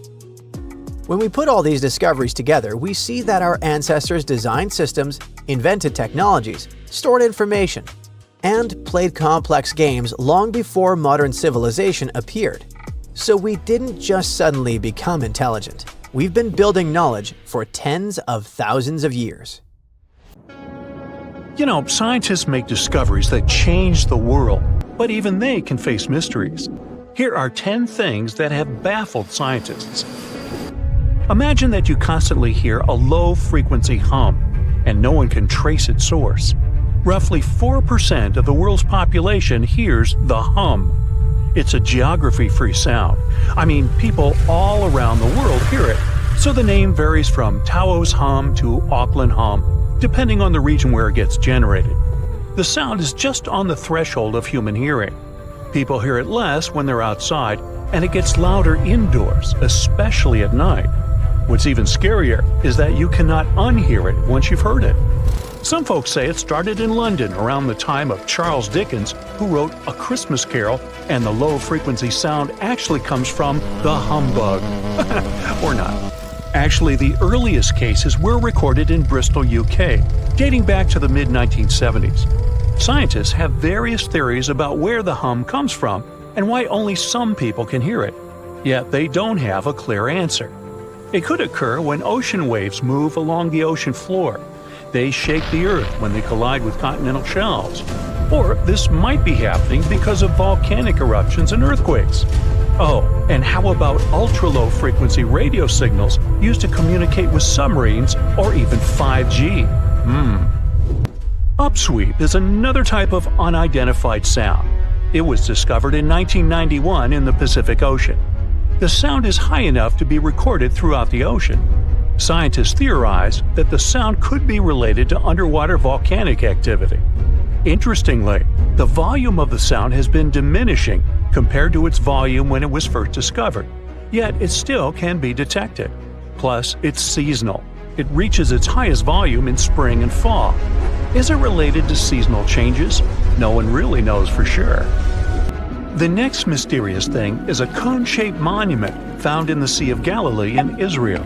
This monument was discovered accidentally by sonar scanning in 2003, but the findings were published only in 2013. The monument weighs 60,000 tons.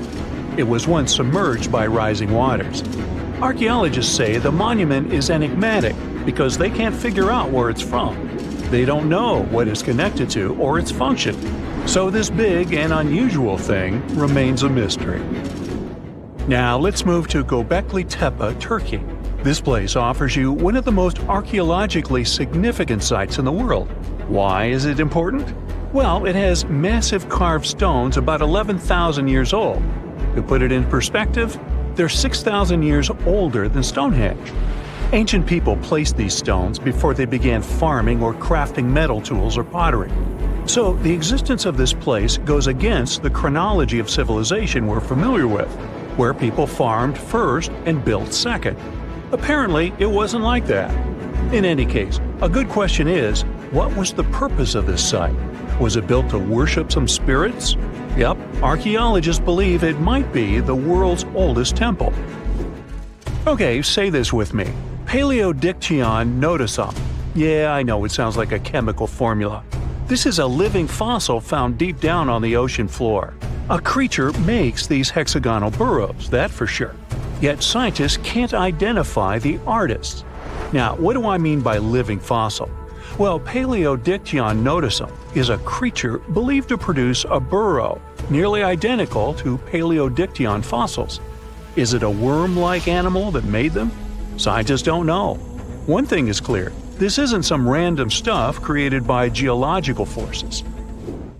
Now, speaking of fossils, take a look at this giant one. Its informal name is Godzillius. It was discovered in 2011 by an amateur paleontologist. This is a scientist who studies the history of life on Earth by analyzing fossil records. Anyway, back to Godzillius. It's almost 7 feet in length and 9 feet tall if you were to measure it upright. This fossil is 450 million years old, coming from the time when Cincinnati was underwater. It might be a fossilized algae mat, but some scientists have different opinions. This is a massive tunnel found in South America. The tunnel is at least 8,000 to 10,000 years old. At first, researchers discovered a couple of colossal burrows, They were enormous and neatly constructed. Geologists were amazed, saying they had never seen such structures before. There's no known geologic process to explain their formation. I mean, researchers have known about the burrows since the 1930s, but back then they believed that these tunnels were just some sort of archaeological construction, until they discovered huge claw marks on the walls and ceiling. They reasoned that some extinct species could be the ones to have left these marks. Many geologists strongly believe they found the burrows of giant ground sloths and armadillos. The structure is the largest known burrow from the Paleolithic age in the Amazon. Yet experts have many questions. How come such a deliberate-looking structure could form naturally? A researcher then discovered another strange cave. This one was hundreds of miles away from the massive tunnel. Fast forward, there are now more than 1,500 burrows from the Paleolithic age found in Brazil. What's even more interesting is that some of these caves are connected to tunnels that sometimes lead to chambers. I'll continue with a natural phenomenon. What if I told you that every year, especially in October, fireballs appear on the Mekong River in Thailand? According to legends, Naga fireballs are a call for Buddha to return to Earth, and river serpents are the ones making these calls.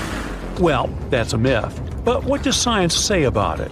Is it related to a flammable gas? There are no clear answers yet. These fireballs appear to rise from the water. They can go as high as almost 990 feet. They're like fireworks, disappearing rapidly. They typically glow with a reddish or orange color. I'll mention some legends too, because why not? They're thrilling. And it would be a shame not to include the one about the lost city of Atlantis. As you may know, the legend says that Atlantis submerged into the ocean around 11,000 years ago. Since then, not just scientists, but also treasure hunters and philosophers have been searching for the lost world. Could Bimini Road be a trace? In 1968, a diver found strange stones off the coast of North Bimini Island in the Bahamas. The stones look human-made. It's like they were evenly spaced out and laid in an orderly row. It baffled scientists, but not for long. Carbon dating analysis of the blocks revealed that geological forces created the road naturally.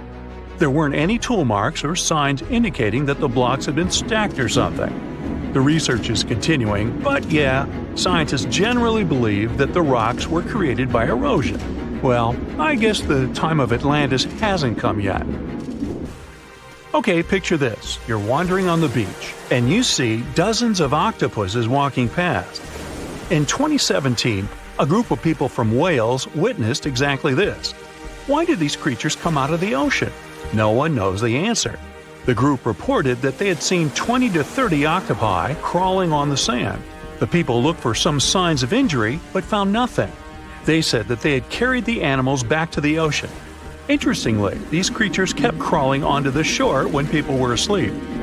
Experts say that it's hard to be sure of the reason that pushed the animals to the beach without conducting a physical examination. They're still speculating about the reason behind this unusual and rare occurrence. Could it be overcrowding? Furthermore, the octopi were well armed. A separate study points out that the more fishers hunt large animals that feed on octopuses, the more the octopus population grows. Maybe that's why these creatures have to go farther to find food or shelter. But without proper research, these are only theories. There's a lot we don't know about space, too. So here's a bonus fact about the yellowish source of life in the solar system. Scientists have discovered a new type of wave inside the sun. These waves move in the opposite direction to the sun's rotation. Plus, they move super fast, so fast that it's beyond our understanding. Researchers have different theories about the function of the waves. If they figure out their role, this could give them additional insight into the processes happening inside the sun. And yes, the octopi were well armed. So how come the world is still talking about a statue that only existed for a mere 54 years over 2,000 years ago? What made this impressive ancient construction so remarkable that we're still discussing it? I'm talking about the Colossus of Rhodes, of course. It's considered to be one of the 7 wonders of the ancient world, along with the Great Pyramid of Giza or the Gardens of Babylon. There are a lot of mysteries surrounding this ancient statue, but let's look at some of the facts first, shall we? What we do know is that the local Rhodians decided to start a massive project once a Macedonian siege over their island was over. In other words, it was their way of honoring the higher powers for their victory. Using a lot of material left behind by the Macedonians, they started the construction of the Colossus, which is estimated to have taken about 12 years. Most contemporary descriptions of the sculpture agree that it stood about 105 feet tall. Now, just to compare, that's about the size of the Statue of Liberty today, which is 151 feet tall. It may not seem like a lot. I mean, Lady Liberty is currently ranked as the 52nd tallest statue in the world. The champion here would be the Statue of Unity in India, standing proud at an astonishing 597 feet. But for ancient times, that was quite an accomplishment. But is the similar height the only connection between the Colossus of Rhodes and the Statue of Liberty? Not really. We do know that they both also refer to Lady Liberty as the modern Colossus, since both statues were constructed as a symbol of liberation. There's even a plaque placed inside the pedestal of the New York statue, inscribed with the first verse of the sonnet, "The New Colossus," not like the brazen giant of Greek fame. To build this massive Colossus statue, they sure needed a lot of bronze. Some ancient records even recount that the construction required 27,000 to 29,000 pounds of bronze. Even for modern times, this is a lot, but back then, they even called it an operation that involved the bronze industry of the entire world. The man tasked with bringing the statue to life was Chares of Lindos, a local Greek sculptor. The whole construction took place from 294 to 282 BCE. But unfortunately, Chares never got to see the end result. We don't know for sure why that happened, but some records claim constructing the Colossus of Rhodes may have led him to complete bankruptcy, since he failed to accurately estimate the cost for the massive statue. Anyway, we still don't know for sure how it was possible to build a statue this big back in those days. They had none of the equipment we have today, like excavators or elevators. Some old records said that they had to invent a completely new, custom method to build it. It all happened on the location, put together piece by piece. They supposedly split the statue into many different sections, and the first one to be constructed was the feet. Once each section was done, huge mounds of earth were placed around it, so they could continue working on the next section above. However, these records were made more than 100 years after the Colossus was finished, so there's little we can say about the accuracy of this information. In all those 12 years, the local Greeks worked around the clock to build the Colossus of Rhodes. They started with a white marble base that they placed at the statue's feet. They then continued with some sort of an iron skeleton, to which they attached the bronze plates. Why did they choose bronze, though? Well, that was more for practical reasons, since bronze is stronger than iron and it can also sustain extreme weather conditions. More so, if you think about it, the statue was located pretty close to the sea, so the air surrounding it would have been pretty salty. That's why they needed to make it out of quite sturdy material.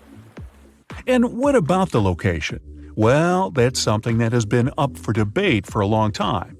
Researchers initially believed that the statue stood with each leg on either side of the Mandrake Harbor, one of many in the city of Rhodes, basically straddling its entrance. As imposing as that may sound, it was likely not the case. First of all, that would have meant the harbor would have to have been closed for the whole duration of the construction, which doesn't seem to match all the other records. More so, after the statue had fallen, it would have probably blocked the entirety of the harbor, which again doesn't seem to be mentioned anywhere. Most recent depictions say that it most likely stood either on the eastern side of the Mandrake Harbor or maybe even further inland. So, what happened to this impressive structure? Is there really nothing left of it to this day? And why did it survive for only 54 years, since it took so long to build and it was so important for locals? Well, as admired and valued as it was to the Greeks, an earthquake took the Colossus of Rhodes away from them. The story goes that because of the movement of the earth beneath it, the statue snapped at its knees and was completely laid on the ground. Nonetheless, the statue still continued to be admired for centuries. The Rhodians refused to rebuild it as they considered it a sign and did not dare intervene with destiny. By the middle of the 7th century, they had taken away what was left of the statue completely. Legend says it took about 900 camels to carry all the bronze away from the location. And what about the looks of the statue? This is also one aspect that is still shrouded in mystery. Even though it was a symbol of the locals' pride in maintaining their independence, they did not use the depiction of the statue for any of the coins they made, even though that was kind of customary. Other art historians do think, however, that the Colossus was similar to other depictions of the same mythological creature, a male figure that had rays of light rising from its head. The position of its hands is also still up for debate. Some say it might have even been holding a torch. We don't know if his hands were pointed straight down or whether the right arm was raised, like in similar representations in Greek mythology. The original might not be here for us to admire anymore, but there are some plans out there to rebuild it. A group of European architects intends to build a 21st century version of the ancient statue. This new construction is planned to stretch 500 feet tall. It should serve as a cultural center combined with a lighthouse. To make sure it won't have the same destiny as its ancient ancestor, these designers intend to use a lot of technology available today. Firstly, they plan to cover the whole exterior of the modern Colossus with solar panels so that the enormous building has enough electricity. They also intend to use modern resources to make sure earthquakes and wind forces won't affect the massive structure yet again. To do that, they plan to build the statue as a tripod structure, made from its 2 legs and a 3rd pillar of support, constructed from the sash draped over the statue's arm and touching the ground. They also plan to place heavy steel support around the base for counterbalance. They even thought of a suspension system that would permit the statue to rock back and forth, making it a bit more flexible and able to resist all the various weather conditions. The manufacturer's suggested retail price on this project is quite high though, estimated at around $283 million. Supporters of the modern Colossus are optimistic as they are certain they can raise that impressive amount of cash through crowdfunding and private investments. Whenever you hear about ancient ruins, you almost never picture them being suspended somewhere, or just randomly hanging on the branch of a tree, right? In fact, for most of the ancient artifacts we have exposed in museums all over the world, archaeologists did quite an impressive amount of digging. You see, buildings have this funny way of fading away over time if not properly taken care of. Sometimes we need to reuse some building materials, so an older construction may be sacrificed in the process. Other times houses are abandoned, and once they are exposed to the elements on the surface, like rain or sunlight, they don't really stand a chance. Some just simply crumble away due to good old erosion. So the only way a piece of architecture can survive the test of time is if it's somehow gotten buried deep down. Now, how did they end up buried in the first place? Well, it's quite the comedy of errors. Ancient cities had a habit of gradually raising their ground level like a kid adding toppings to their ice cream sundae. You see, these settlements were always busy collecting food and building materials to keep up with their ever-growing population. But hey, who has time to deal with waste and rubbish? It wasn't exactly high on their to-do list back in the day. So when it came to building new houses, ancient civilizations found it much easier to save their sweat and tears by piling up the rubble and constructing right on top. But that's not all. Rivers would also occasionally flood and deposit a layer of sediment on the city floors, further encapsulating those ancient constructions. And in those dry regions like the desert, where the wind likes to show off its sand and dust dance moves, you can bet it was a constant struggle to keep the establishments clean. One hilarious example is the Sphinx, which had its head buried in sand until a group of archaeologists unearthed it in 1817. Some ancient towns eventually got covered up because they were completely abandoned. With less human activity to control their expansion, plant seeds couldn't resist the opportunity and sprouted all over the place. They gobbled up carbon dioxide from the air and grew, adding more and more bulk to the ground. Those cheeky roots even decided to stabilize the soil made from decaying plant matter, creating layers upon layers of earthy goodness. It's like the ultimate DIY project Mother Nature embarked on, with plants as her loyal helpers. The act of digging into the secrets of ancient civilizations is not just about unearthing a lost world. It's also an epic quest to reveal the hidden treasures beneath layers of history. But how do archaeologists know where to dig in the first place? If everything is covered in layers upon layers of sediments, debris, and plant roots, they must have some sort of system they rely on before embarking on a new project, right? For starters, they're not always the ones suggesting an archaeological dig in a certain location. Let me explain. Let's say you're a contractor and you want to build a new fancy apartment complex in your city. Some local legislations have certain requirements before your project can start, though. For instance, before anyone starts building on a piece of land, they might need to bring in specialists to check the soil. These clever folks can be archaeologists, geologists, or paleontologists, and they need to keep an eye on things during development.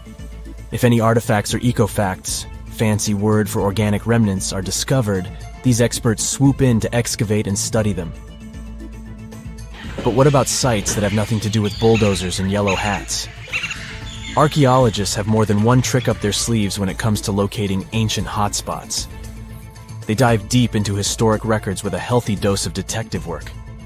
By sniffing out old documents and maps, they can piece together the puzzle of human activity in a specific area. If a site has been visited before, it's even better. Finding records of past excavations or historical accounts can give archaeologists lots of information on where to continue their treasure hunt. Before archaeologists start swinging their shovels, they engage in a bit of a visual scan mission. Armed with a grid system, they'll stroll around the site, keeping their eyes peeled for any artifacts that might be hiding just beneath the Earth's upper layer. From groundstone tools to historic glass and even ancient garbage dumps, yes, they're also valuable. These keen-eyed explorers can spot signs of human activity faster than most people. If they stumble upon midden soil, fancy term for a garbage dump, they know for sure that humans once called this place home. Archaeologists don't just rely on their trusty shovels, though. They have an arsenal of gadgets to aid in their search for hidden wonders. Geophysical tools are like their secret weapons. Take the resistivity meter, for example.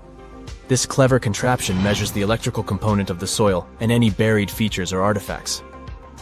A buried wall, for instance, will create a different resistivity reading than the surrounding soil. Magnetometers and ground-penetrating radar work in similar ways, showcasing potential hints of ancient treasures in the soil. And who could forget our trusty old friend, the GPS?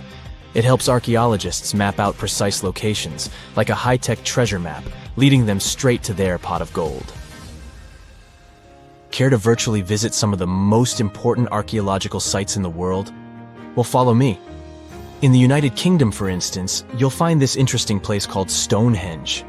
It's one of many henges scattered around, but this one really takes the cake. Picture this: massive ancient stones standing tall and proud, arranged in a funky outer ring and an inner horseshoe, with some smaller stones thrown in for good measure. And guess what? These amazing stones have been around for over 5,000 years. Talk about a serious case of rock-solid longevity. Now, here's where it gets interesting. According to local folklore, the legendary wizard Merlin whipped out his magic wand and poof! He teleported these massive stones all the way from Ireland. Apparently, some giants had assembled them there, but Merlin decided they would look much better at their new location. Others think it's just the ruined remains of an old Roman spiritual edifice. These amazing structures were built by our Bronze Age ancestors. With their simple tools and limited tech, they managed to create this monumental masterpiece. Impressive, right? Unfortunately, there's still so much we don't know about this area. Stonehenge's initial purpose remains a mystery to this day. Sure, there are lots of theories, but scientists have yet to agree on the subject. However, we do know that it's perfectly aligned to catch the sunrise during the summer and winter solstices. The ancient city of Pompeii is an equally amazing archaeological site. Picture this: Mount Vesuvius, a notorious troublemaker, decided to throw a volcanic tantrum and completely covered this ancient Roman city. It turned it into a time capsule, located outside present-day Naples in Italy. Fast forward to the year 1748, when a bunch of adventurous explorers stumbled upon Pompeii. Lo and behold, they discovered a treasure trove of well-preserved goodies. Streets, houses, food. Probably a bit stale by then. Blingy jewelry, fancy sculptures, colorful frescoes, everyday household items, and even animal and human remains. It was like an epic archaeological party. From the looks of it, Pompeii had it all. Fancy houses and villas, a massive 20,000-seat arena, cute little artisan shops, hangouts like taverns. And let's not forget the saucy spots like those luxurious bathhouses for some intense pampering. There's also the sanctuary of Apollo, where people used to gather for their daily dose of worship. And of course, the bustling heart of the city, the Forum of Pompeii, where all the cool people used to hang out. And guess what? Pompeii is so cool that it made it to UNESCO's World Heritage List back in 1997. That's like the ultimate Hall of Fame for historical awesomeness. It also includes many other famous buildings and sites, like the Taj Mahal in India and the Acropolis of Athens in Greece. We're in Siberia. It's so cold here that freezing gusts of wind are burning your face. All that white snow seems to be blinding you. This place resembles Antarctica because of the permafrost. Recently, a group of scientists researched one of the local rivers. With the help of a drilling rig, they extracted several samples of frozen soil. The scientists were shocked to find living creatures inside the ice. Later in the laboratory, they realized that the creatures were microscopic multi-celled organisms known as deloid rotifers. These creatures looked like little worms. Scientists knew that these worms could live in frozen conditions for up to 10 years. But the age of the rotifers found in the ice was about 24,000 years. And after defrosting, they began to reproduce, as if they had been sleeping for several hours, not thousands of years. Further analysis showed that these organisms could stay frozen for hundreds of thousands of years. The rotifers might have lived during the time when people didn't invent the wheel yet. And this isn't their only superpower. Deloid rotifers are among the most radioactively resistant animals on Earth. They can survive in places where there's no oxygen and water. They can also stay alive in areas with high acidity and can live without food and water for a long time. By the way, these are not the only creatures that are known for living for thousands of years. Particular types of moss and some microorganisms are also almost immortal. Nematodes, also called roundworms, are some of the most adaptive varieties of worms in the world. Imagine the Eiffel Tower standing tall and proud. And now, let's make it 10 times higher and place it underground. Exactly at this depth, many thousands of feet under the surface, scientists discovered these creatures. There's no sunlight and almost no air in this place. And since it's much closer to Earth's core than the surface of our planet, the temperature here is higher than in the middle of the hottest desert. Millions of tons of soil above create insane pressure. But all this couldn't prevent life from developing here. When roundworms run out of air, food, or when the temperature becomes too high, they get into a unique state of stasis, or deep hibernation. In this mode, the worm's metabolism slows down, and almost all the processes in their bodies stop. The creatures can sleep for a very long time, and only wake up when the environment becomes more livable. By the way, you don't have to go so deep underground to find these creatures. Nematodes are found all over the world. They can live in hot springs, deserts, high in the mountains, among the harsh ices of Antarctica, or inside animals and humans. Our next invulnerable creatures are tardigrades, also known as water bears. These are microscopic, 8-legged invertebrates closely related to arthropods. It's impossible to see them with the unaided eye. But a conventional microscope will allow you to see tardigrades in detail. They look like minuscule bears. They're called water bears because they need a thin layer of water around their bodies at all times. It's necessary to prevent dehydration. Tardigrades have been found in all kinds of environments, from ocean depths to sand dunes. They're incredibly robust thanks to their unique organism structure. Yeah, they look soft, but their body is covered with a tough cuticle. This coating resembles the exoskeletons of grasshoppers, mantises, and many other insects. Water bears shed their old layer of the cuticle when they need to grow. Each of their 8 legs has 4 to 6 claws, which helps them cling to any surface. The bears can survive at a temperature that's almost 3 times as cold as the temperature in the ice of Antarctica. Heat doesn't harm them either. They have been proved to survive at the temperature that makes water boil. Also, water bears are not afraid of radiation and high pressure. In the depths of the ocean, pressure can destroy alloys of the strongest metals, but these creatures can withstand pressures 6 times greater.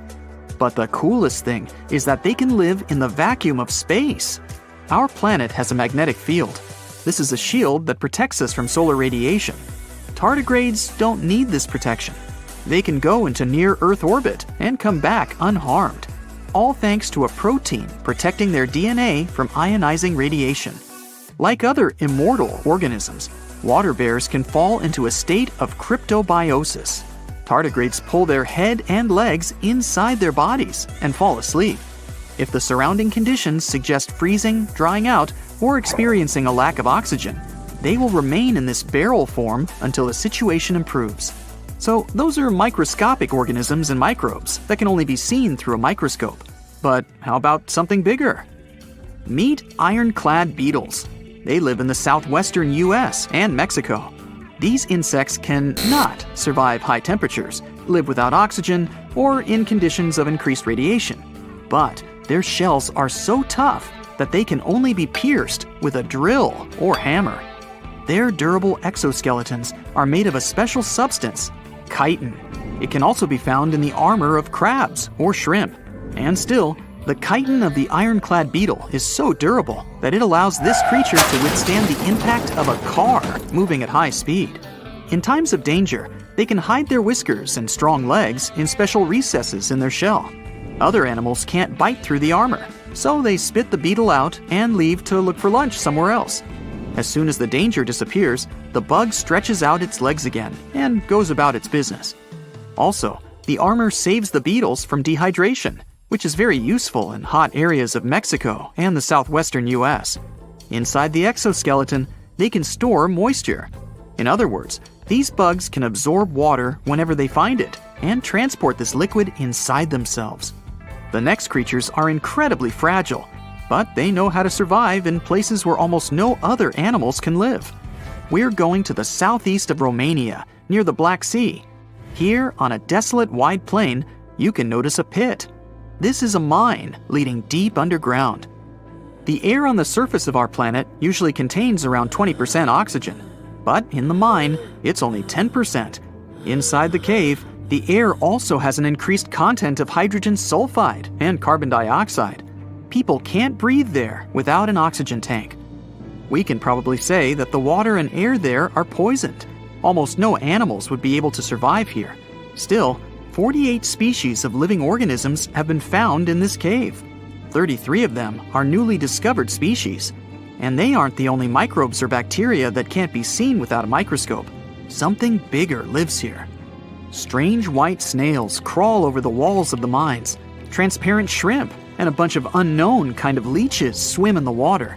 White centipedes with huge whiskers and creepy white spiders run on the ground. And they all have been growing here for almost 5 million years. You might notice a water scorpion and another unidentified species of this animal. It doesn't look like its relatives living in hot sands or tropical forests. No living creature here looks ordinary at all. All animals are either white or transparent.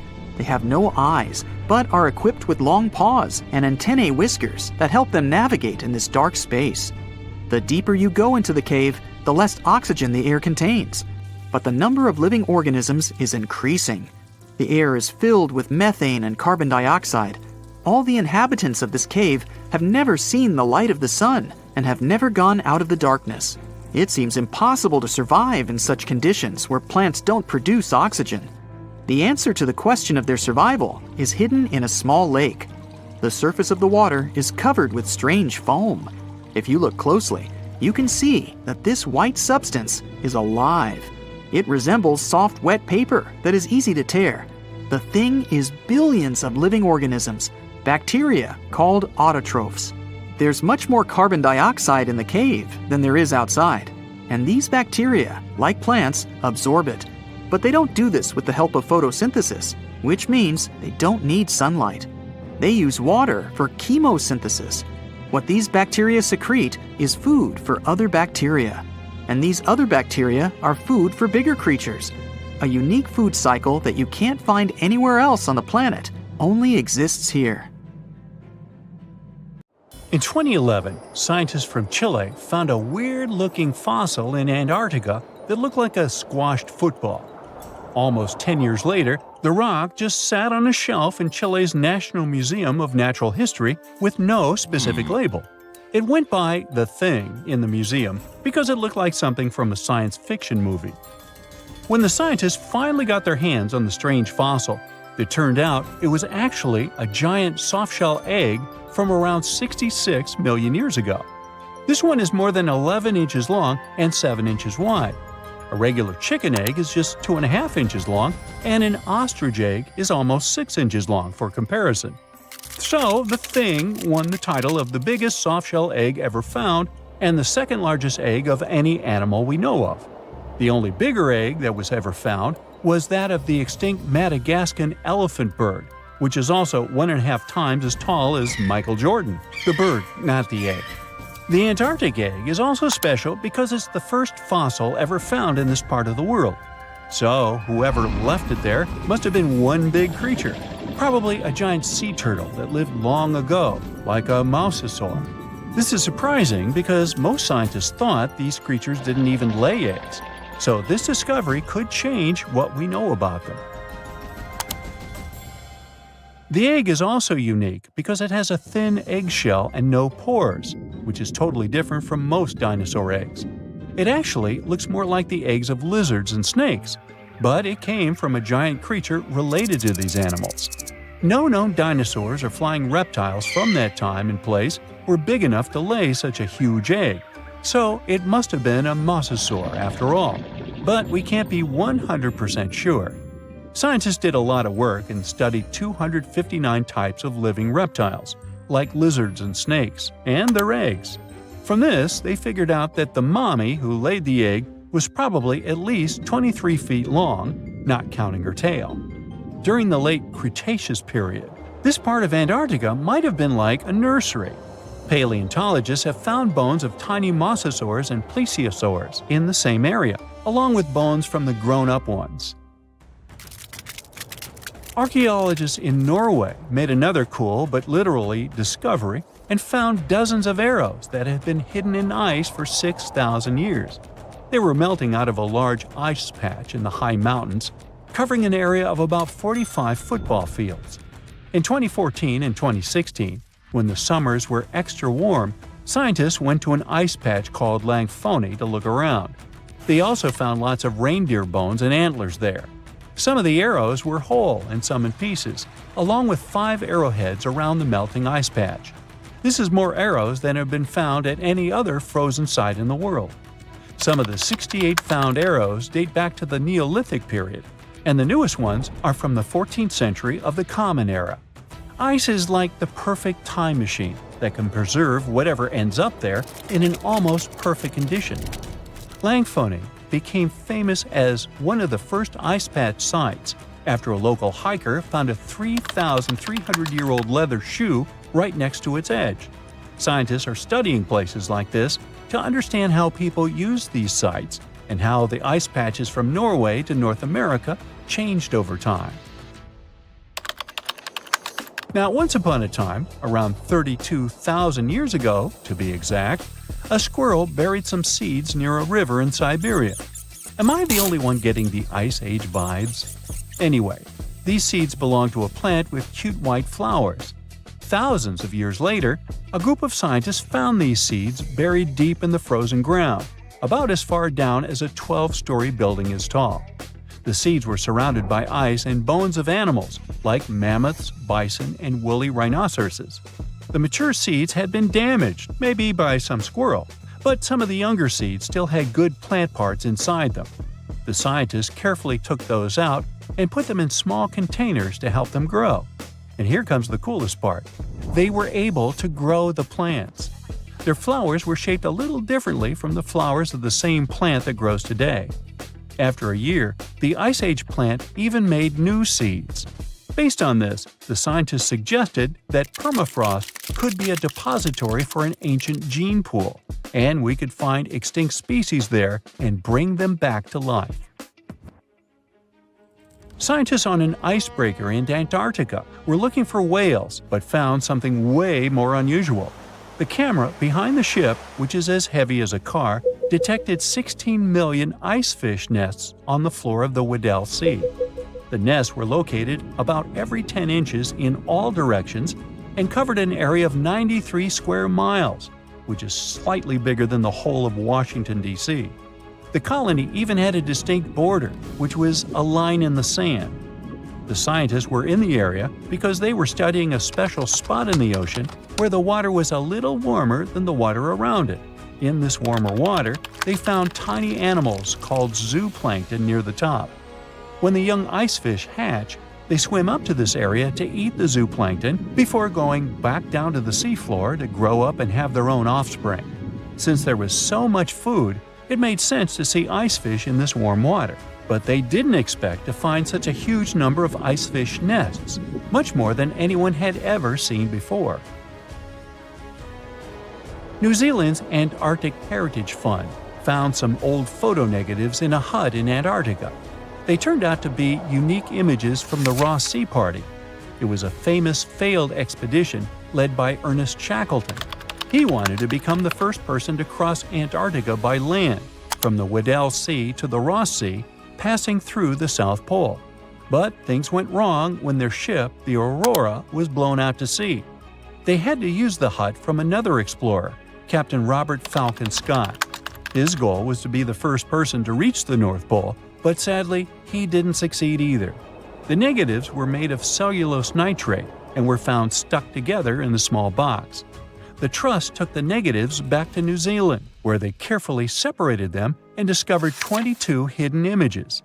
Many of the photos were damaged, but the Trust could still recognize some familiar places around McMurdo Sound, a well-known area in Antarctica.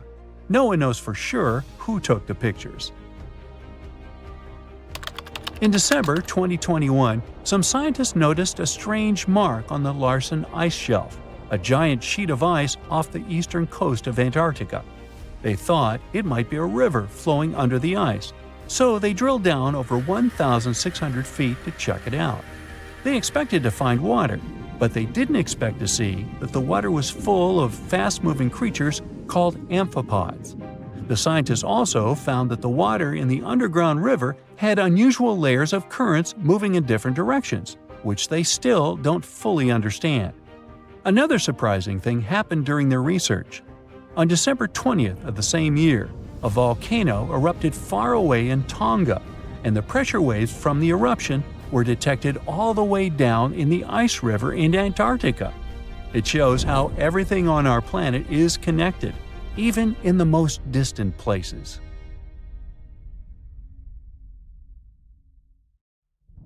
Now here's something. Baltic amber is one of the most common resins found in the world. The reason for this is that due to the vast forests of pine, their numerous deposits are so common, they provide wonderful treasures from long ago.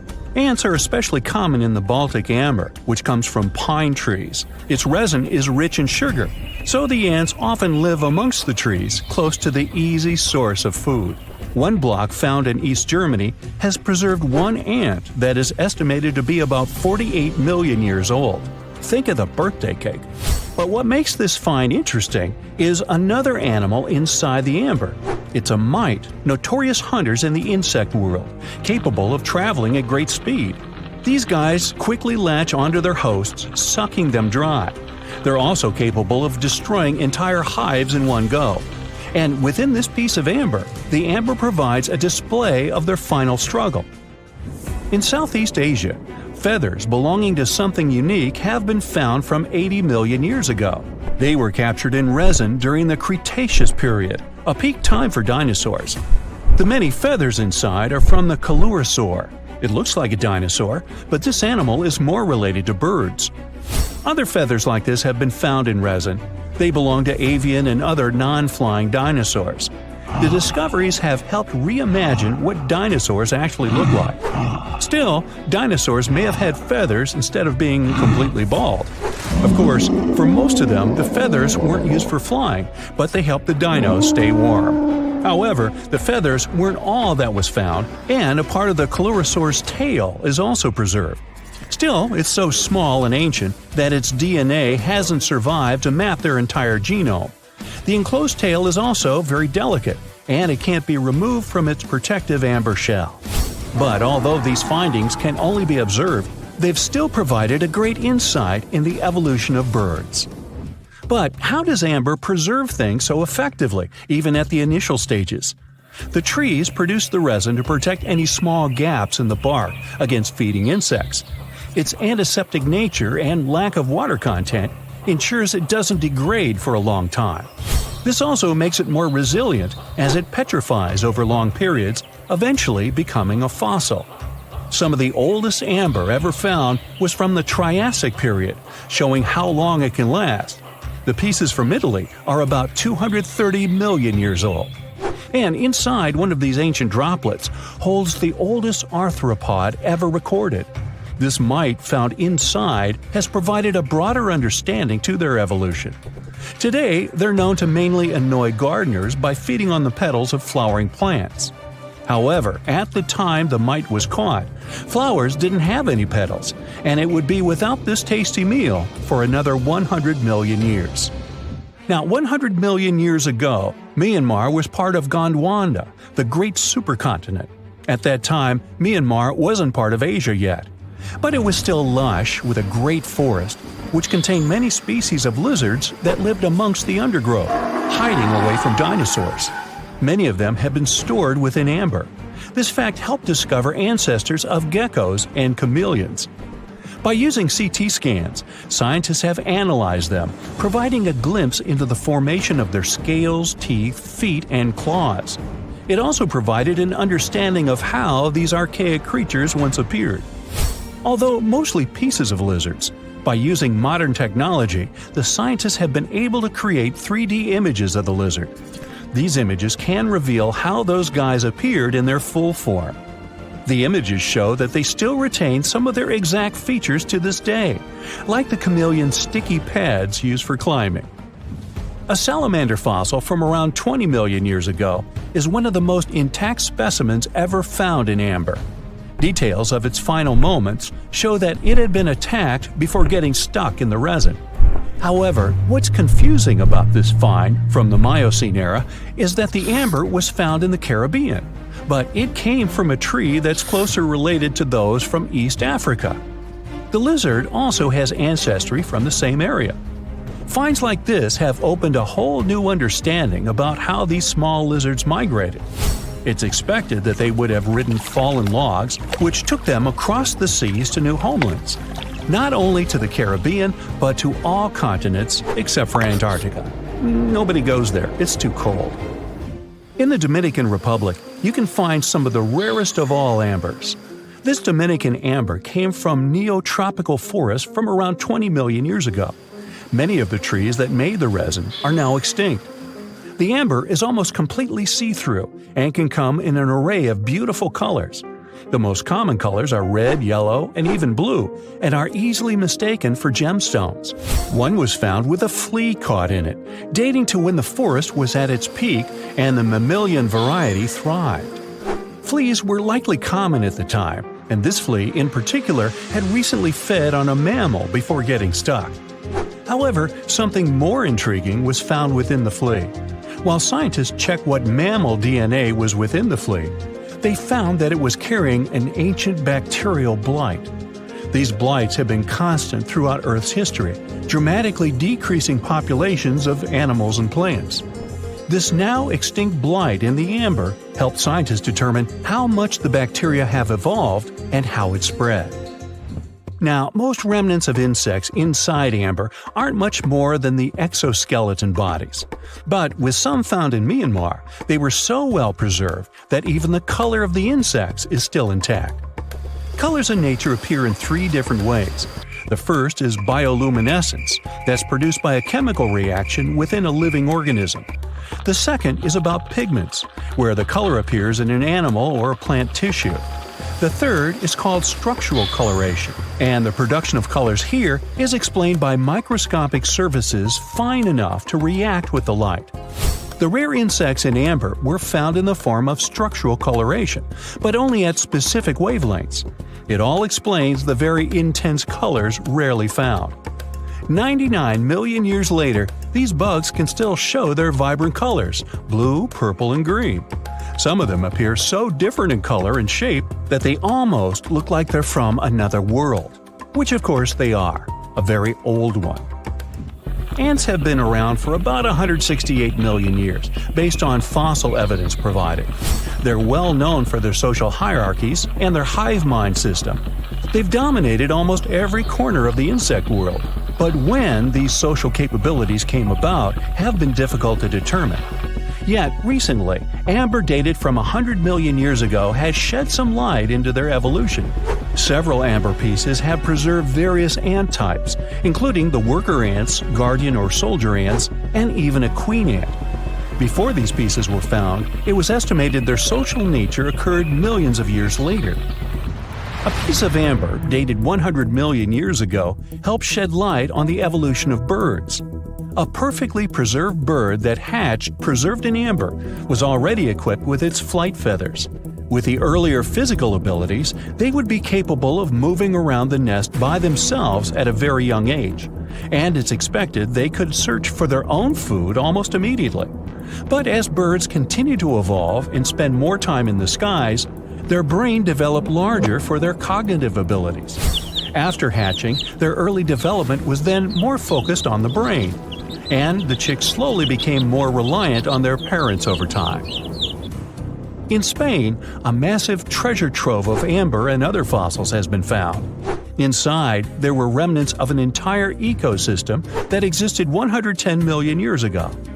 A bunch of individual fossils were found. The vast collection includes many types of insects, mollusks, arachnids, plants, 50 different dinosaur bone fragments, feathers, and hair from mammals, and a McDonald's burger wrapper. Nah, just kidding. With the abundance of findings, it's helped researchers understand the ancient terrestrial ecosystem that once existed. With loads of specific details of the environment, they've reconstructed the swamp. This way, it's now possible to experience what it was like in the world of dinosaurs. Footsteps pounded behind him. Heart racing, he lunged toward the towering statue, fingers fumbling with the hidden crevice. No time. He shoved it inside just as shouts closed in. A deep breath, loud heartbeat. Then he ran, vanishing into the dark, leaving his secret buried in stone, waiting to be found. Throughout history, statues haven't just been silent guardians of the past. They've been hiding places for secrets, some deliberately sealed away, others stumbled upon by pure chance. See the most mysterious of them. In 2016, as Australian experts prepared a 645-year-old statue for auction, they uncovered a hidden secret, an ancient banknote tucked inside its hollowed head. Issued in 1371, under Emperor Zhu Yunzang, the note was worth 1,000 copper coins, or 28 grams of silver. More strikingly, it carried a grim warning. Despite passing through multiple owners, the hidden bill remained undiscovered for centuries. A rare relic from an era when paper money was still a novelty, the note was soon listed for auction, its journey through time continuing into the modern world. Statues became more than just symbols. They were guardians, keepers of history, and sometimes even life-saving tools. In 2017, restoration experts working on an 18th century statue in Spain made a remarkable discovery. Hidden within the statue's hollow interior were 2 letters written in 1777, providing insights into daily life, local customs, and the economy of the time. Similarly, in 2023, during renovations at the United States Military Academy in West Point, a box was discovered inside the marble base of a statue depicting the hero Tadeusz Kościuszko. Placed there nearly 200 years ago, This time capsule offers a tangible connection to the institution's storied past. The mystery surrounding statues and their potential to hide secrets extends to some of the world's most iconic monuments. Few places are as shrouded in mystery as the Great Sphinx of Giza. For centuries, archaeologists, historians, and explorers have speculated about what might lie hidden beneath its massive limestone figure. Some people thought the Sphinx concealed the legendary Hall of Records, a supposed library containing ancient knowledge, possibly even lost wisdom from Atlantis. In recent years, advancements in ground-penetrating radar technology have revealed voids beneath the Sphinx, leading many to believe that the statue may hide undiscovered chambers or passageways, some possibly linked to royal tombs or hidden structures. The potential of hidden chambers beneath the Sphinx has captivated imaginations for generations. But what is perhaps even more intriguing is the recent work done by researchers from New York University, who studied the environmental forces that shaped the Sphinx. After recreating ancient wind patterns, the researchers concluded that the Sphinx may have originally been shaped by natural erosion before humans further refined its form. Such revelations open up new avenues for understanding the monument's purpose, as well as the cultural and spiritual significance it held back then. The ancient Egyptians revered Sobek, the crocodile-headed god of power and the Nile, and often mummified crocodiles to honor him. These creatures were placed in temples or tombs as offerings to the gods or to ensure their safe passage to the afterlife. Recently, a group of researchers dove into an interesting study about a crocodile that received the mummification treatment from Egyptian embalmers.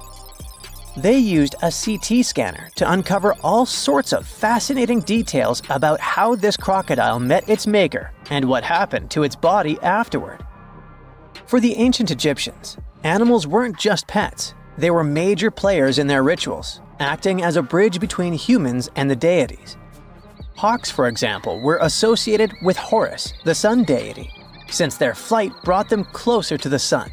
Cats were linked to Bastet, the fierce and protective mother deity. Crocodiles were among the favorite animals for mummification. These reptiles were seen as symbols of Sobek, the lord of the Nile, whose presence announced the annual flooding that brought much-needed water and fertile soil for farming. In the past, studying such artifacts could mean damaging the mummy, but thanks to modern imaging techniques, the researchers were able to examine the crocodile while keeping it intact. X-rays and CT scans revealed that the crocodile's digestive system was packed with small stones called gastroliths, which crocs often ingest to aid digestion and maintain buoyancy. Amid those stones, they even found a metal fish hook and a fish. This suggests that large mummified crocodiles were likely caught in the wild using hooks baited with fish. This almost aligns with what ancient Greek historians wrote about life in Egypt. Almost because the Greeks believed that Egyptians used pigs to lure the crocodiles. So, as you've noticed, researchers and archaeologists use cutting-edge technology and meticulous hands-on work to uncover the secrets of ancient civilizations. The process begins with surveys using ground-penetrating radar and 3D scanning to detect hidden chambers, tunnels, or anomalies beneath the surface. Once a promising site is identified, careful excavation begins. Layers of soil and debris are removed slowly, ensuring that no detail is lost. The exhibition of Rijksmuseum in Amsterdam features a remarkable 15th century Tibetan gilt copper statue of Guhya Samaja Akshobhya. This figure, symbolizing the unity of opposing forces and a higher state of enlightenment, was previously unknown to the museum's collection.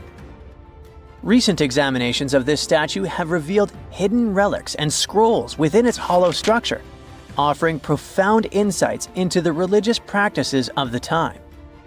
The exhibition showcases over 75 masterpieces from Asia, including the newly acquired Guhya Samaja Akshobhya statue, highlighting the intricate craftsmanship and spiritual significance embedded within such artifacts. In the heart of Verona, a secret lay hidden for decades within the bronze statue of Juliet.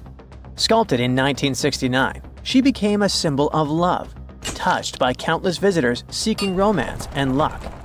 But beneath her worn surface, Juliet was silently guarding something extraordinary. Over time, tiny cracks formed from years of affectionate caresses. Through them, lovers slipped letters, whispered confessions, desperate pleas, and eternal promises. Some tossed in keys, sealing their love with padlocks and hiding the proof inside her hollow frame. In 2014, restoration experts made a stunning discovery. As they worked to mend the statue, hundreds of love notes and rusted keys spilled out, forgotten vows locked away in the heart of Juliet herself. Statues often act as symbols of power and might. However, in more recent times, statues have also been used to convey messages for future generations. The concept of the time capsule, an object or collection of items placed in a container, sealed, and then buried or hidden for later discovery, has a long history. And in modern times, statues have served as the perfect vessels for these capsules, allowing people to communicate with future generations in a very tangible way. In 2014, as old workers carefully removed the golden lion atop Boston's Old State House for restoration, they made a startling discovery. Something rattled inside its hollow head. A Boston Globe article from 1901 had once mentioned a hidden time capsule, but over the years it had faded into legend. Then, a sculptor's descendant unearthed a long-forgotten letter confirming the truth. Inside the lion's head lay newspapers, photographs, autographs, and letters from Boston's past. Messages sealed away for over a century. As the capsule was opened, it felt like history itself was holding its breath.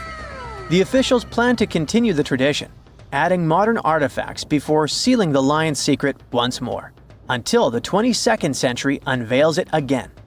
We don't know if they carry on with it though. Advancements in imaging technology have allowed researchers to uncover hidden details within famous sculptures without damaging them.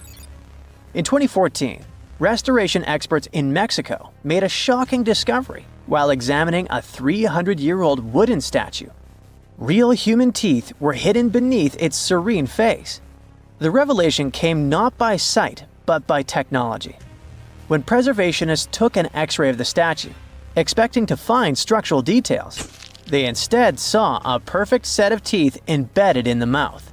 Unlike other historic statues from the region, which sometimes contained real hair people donated to the statues, this discovery was completely unexpected. In July 1990, 4 Czech guys decided to go on an adventure to find the Mongolian death worm, a creature that might have inspired the monster you've seen in the movie Doom. They say it lives somewhere deep in the Gobi Desert, so they flew to Mongolia, hopped into an ATV, and hired some local guides to help them.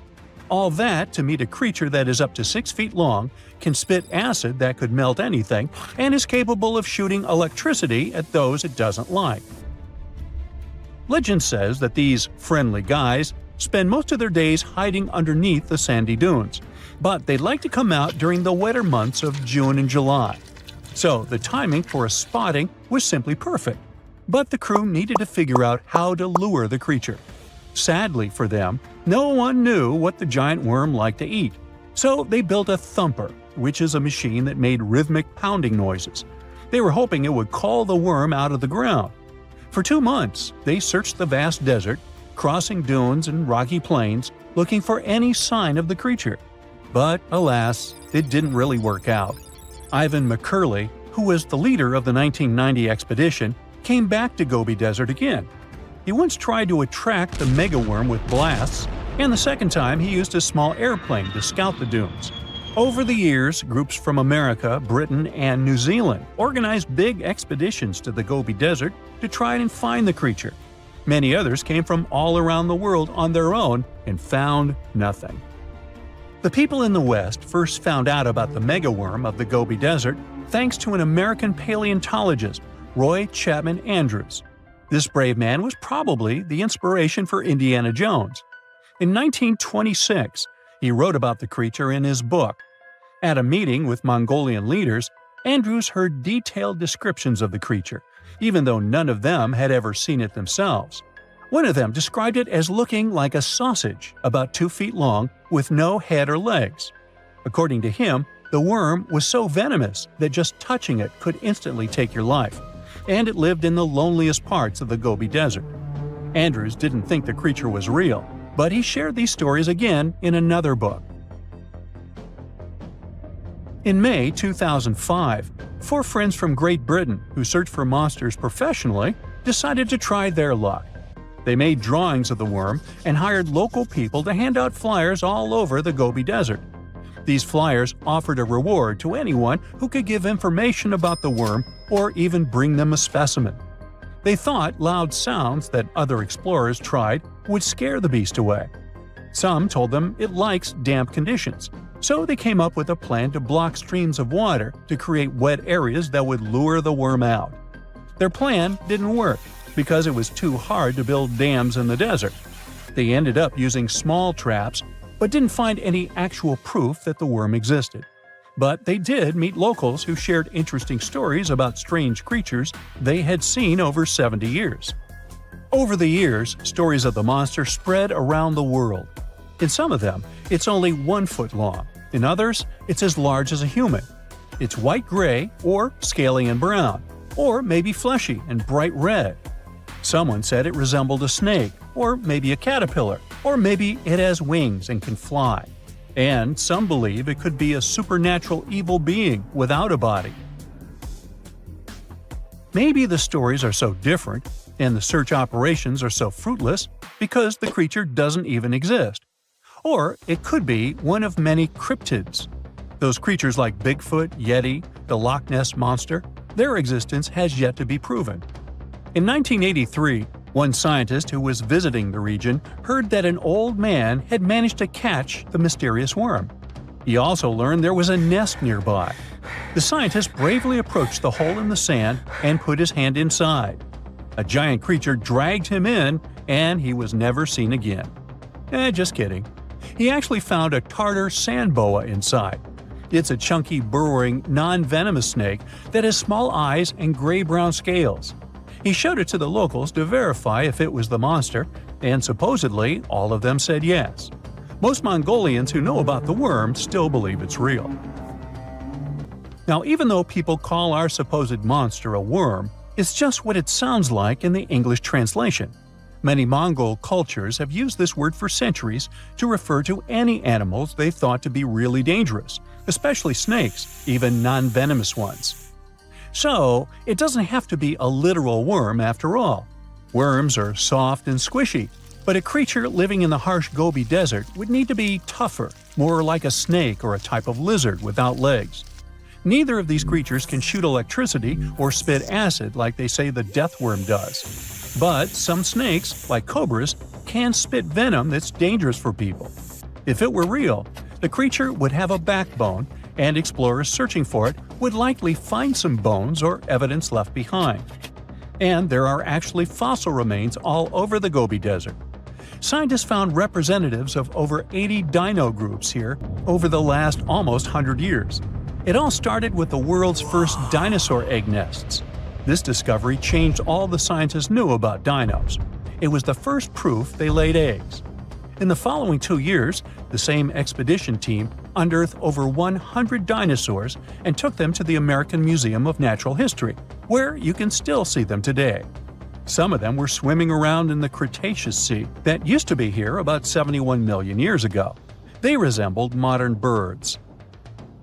The mystery of the megaworm is still unsolved, but there used to be another mystery scientists finally managed to explain.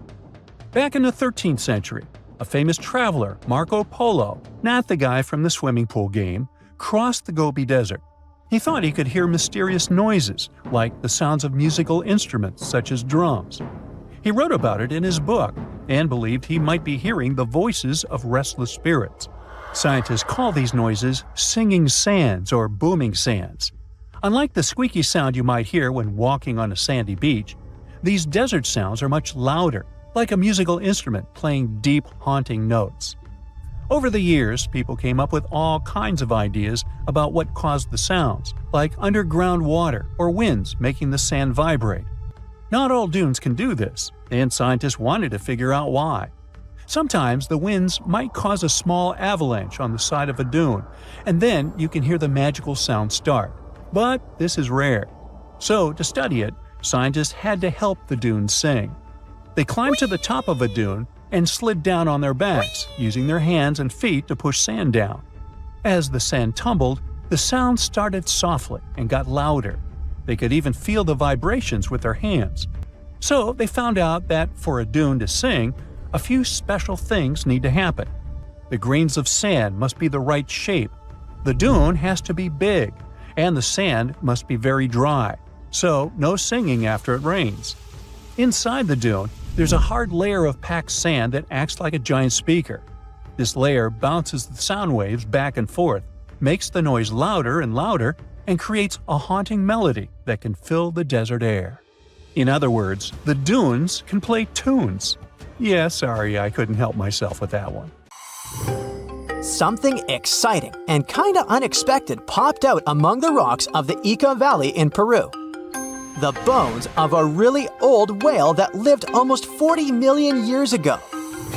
At first, no one was really impressed because the bones they found were big and weirdly shaped, so people just thought they were looking at giant boulders.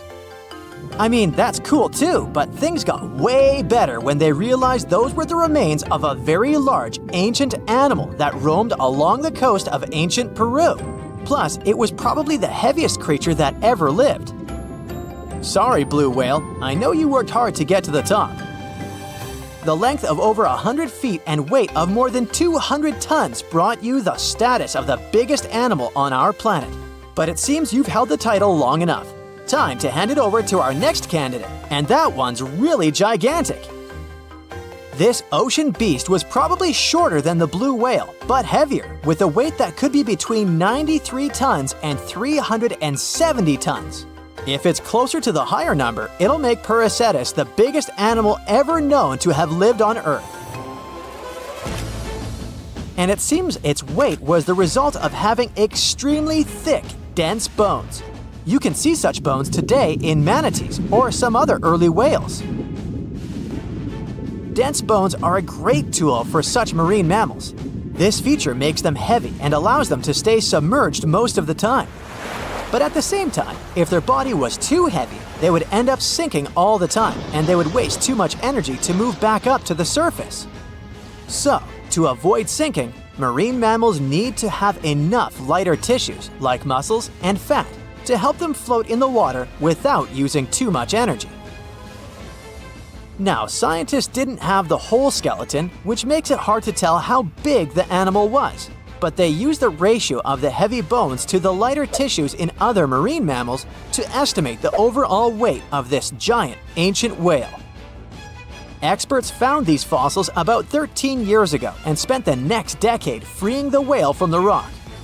Its anatomy and age showed this whale was a cousin of Basilosaurus, a whale that had a long snout full of sharp teeth, and a sleek body similar to that of an eel. Even if Perseus wasn't bigger than the blue whale, it was still a giant that ruled the ocean depths. Unlike modern whales, there's a possibility that this ancient fellow was a predator that liked to go after bigger prey. And this also changes how we see the history of whales. Scientists used to think these magnificent creatures became really big about 5 million years ago when they started eating lots of small creatures. But here's the proof that giant whales existed even before that.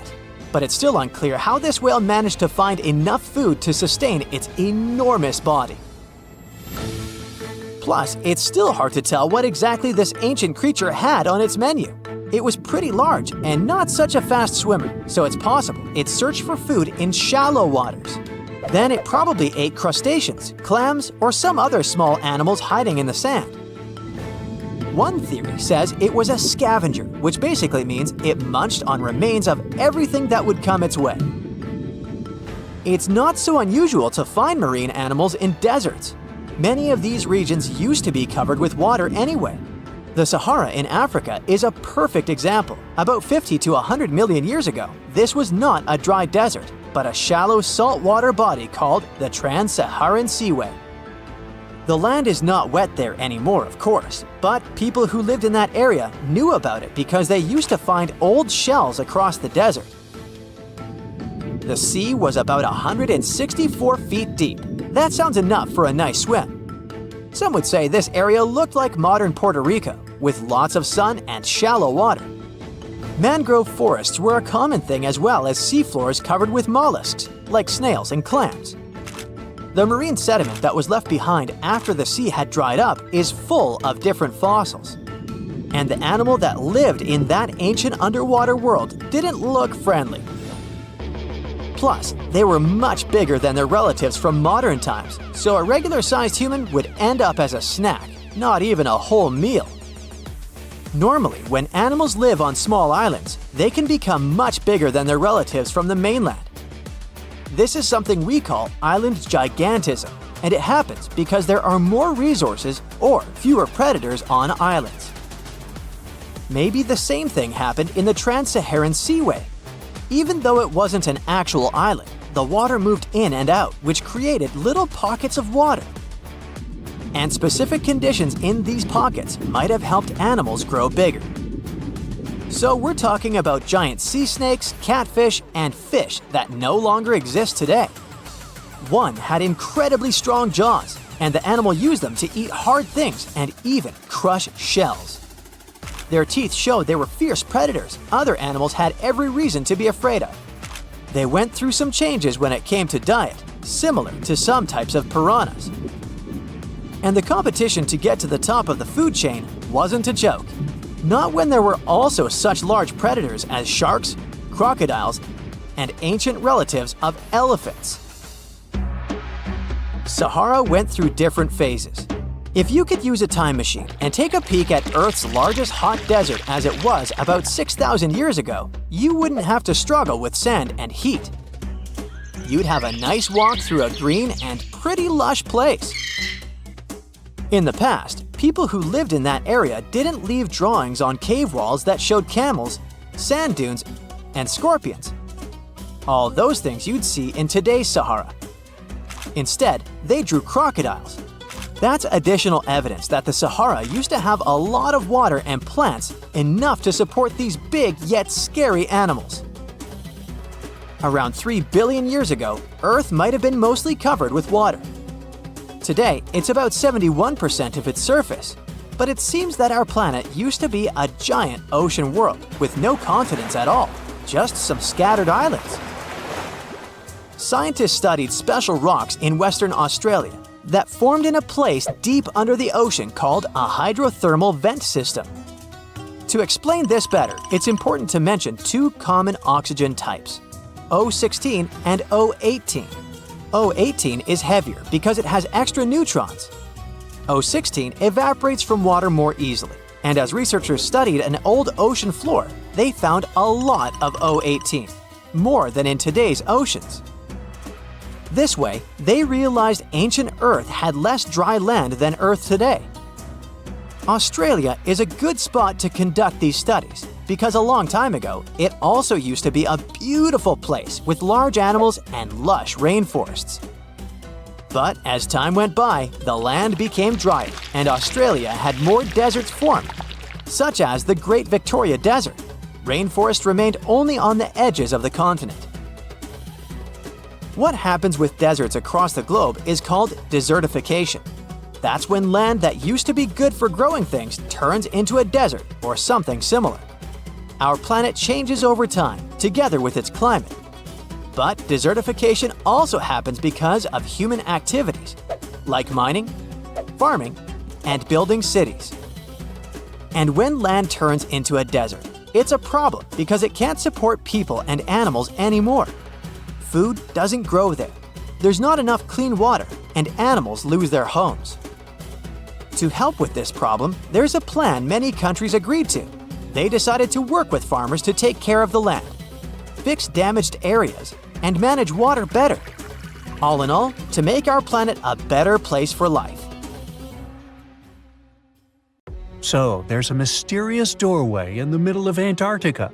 Some people think it's Bigfoot's vacation home, or a shuttlecraft from Star Trek, or maybe a door to Agartha, a mythical kingdom some people believe is located in the center of the Earth.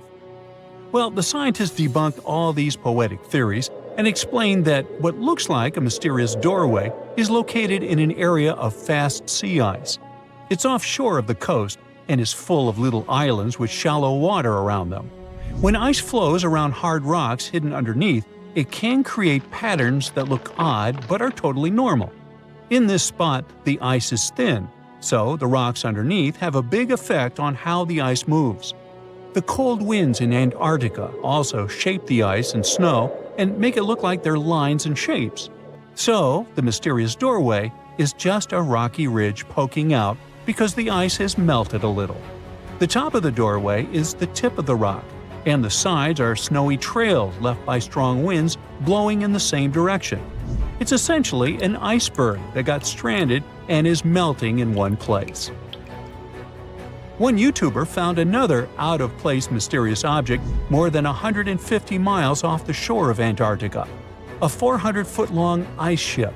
The internet went wild with theories like that the ship must have ended up there right from the Bermuda Triangle. But there was no scientific proof that it was a ship and not just a large chunk of ice. And once some other internet users revisited the place, they noticed the ice melted in the summer and the hypothetical ship was gone. Another mysterious Google Maps find in Antarctica was a pyramid. And before you make up an exciting theory about how the ancient Egyptians built a secret base here, I have to tell you it turned out to be just a mountain. It's part of the tallest mountain range in Antarctica that stretches for almost 250 miles. It's not the first pyramid on this continent, as explorers from the British Antarctic expedition found another unusually shaped mountain and nicknamed it the Pyramid. But this one didn't even have a pyramid shape. Here's one Antarctic find that definitely won't disappoint you: a giant ice shelf that reminded scientists of the Grand Canyon. A special submarine robot named RAN covered over 600 miles under the thick ice and brought back some amazing footage of icy mountains, valleys, flat plateaus, and swirly patterns made entirely of ice. One of the strangest things RAN found was giant bowl-shaped holes or scoops in the ice. Sadly, scientists lost track of the robot. They think that curious Wendell seals may have accidentally bumped into RAN and caused it to get stuck. To save energy, RAN probably shut itself down, and the scientists couldn't find it again. But the team is hoping to build a new robot and continue exploring this icy canyon to see how the patterns under the ice might change over the years. Another huge Antarctic canyon was found thanks to bad weather. A team of sound experts had to pause their work at the Casey Research Station in a storm. Instead of waiting around, they decided to use the unexpected free time to map the seafloor near Adams Glacier. And that's how they found a canyon that is almost 7,000 feet deep, almost 30,000 feet wide, and stretches over 28 miles away from the glacier. During the mapping, they discovered just part of the canyon before they had to go back to the research station. But when bad weather came in again, the ship went back and mapped more of the canyon. They were working in waves up to 13 feet high and super powerful winds, but they managed to get about 15 hours of data to complete their map. On the way back to Australia, they stopped one last time, and now they've got a full picture of the canyon. Studying it is helping scientists learn more about the history of glaciers and the interaction between the Antarctic ice sheet and the ocean. Now, there's a frozen lake in Antarctica called Lake Enigma. For a long time, people thought the lake was completely frozen solid. But during one expedition, researchers found that under the thick ice, there was a layer of liquid water about 40 feet deep. To learn more, they drilled through the ice and sent down a camera to explore what was hiding in the lake's depths. The lake's water, which they think comes from the nearby Amorphous Glacier through a secret underground pathway, was filled with strange microbial life. These tiny microbes lived in mats that covered the lake bed. Some of the mats were thin and spiky, and others looked like crumpled carpets, or even small tree-like shapes that grew up to 16 inches. Many of the microbes could make their own food through photosynthesis, just like plants do, and it gave the lake a high amount of oxygen. One of the coolest discoveries was a type of microbe which usually lives in low-oxygen places. Lake Enigma might be similar to environments on icy moons like Europa or Enceladus, so it could mean that these moons also have hidden water under their ice and possibly microbial life too. One more mind-boggling discovery from Antarctica is tiny pieces of amber in mudstone, found here for the very first time. It took scientists years of studying incredibly well-preserved fossilized roots, pollen, and spores that they found back in 2017. Amber proves that resin-producing trees once grew in Antarctica, part of a lush rainforest that existed near the South Pole during the mid-Cretaceous period. Back then, disclaimer, I wasn't around then, the trees would have had to survive through months of darkness during the long Antarctic winters. Scientists believe they adapted by going dormant for a long time. The amber pieces the scientists found are tiny, but they are beautiful shades of yellow and orange with bumpy surfaces that show how the resin flowed out of the trees. This resin likely leaked out to protect the trees from insects. It was preserved because water quickly covered it and kept it safe from sunlight and air. A scientist was browsing through satellite images for brown trails of penguin waste and found 4 new colonies of emperor penguins at the base of the globe.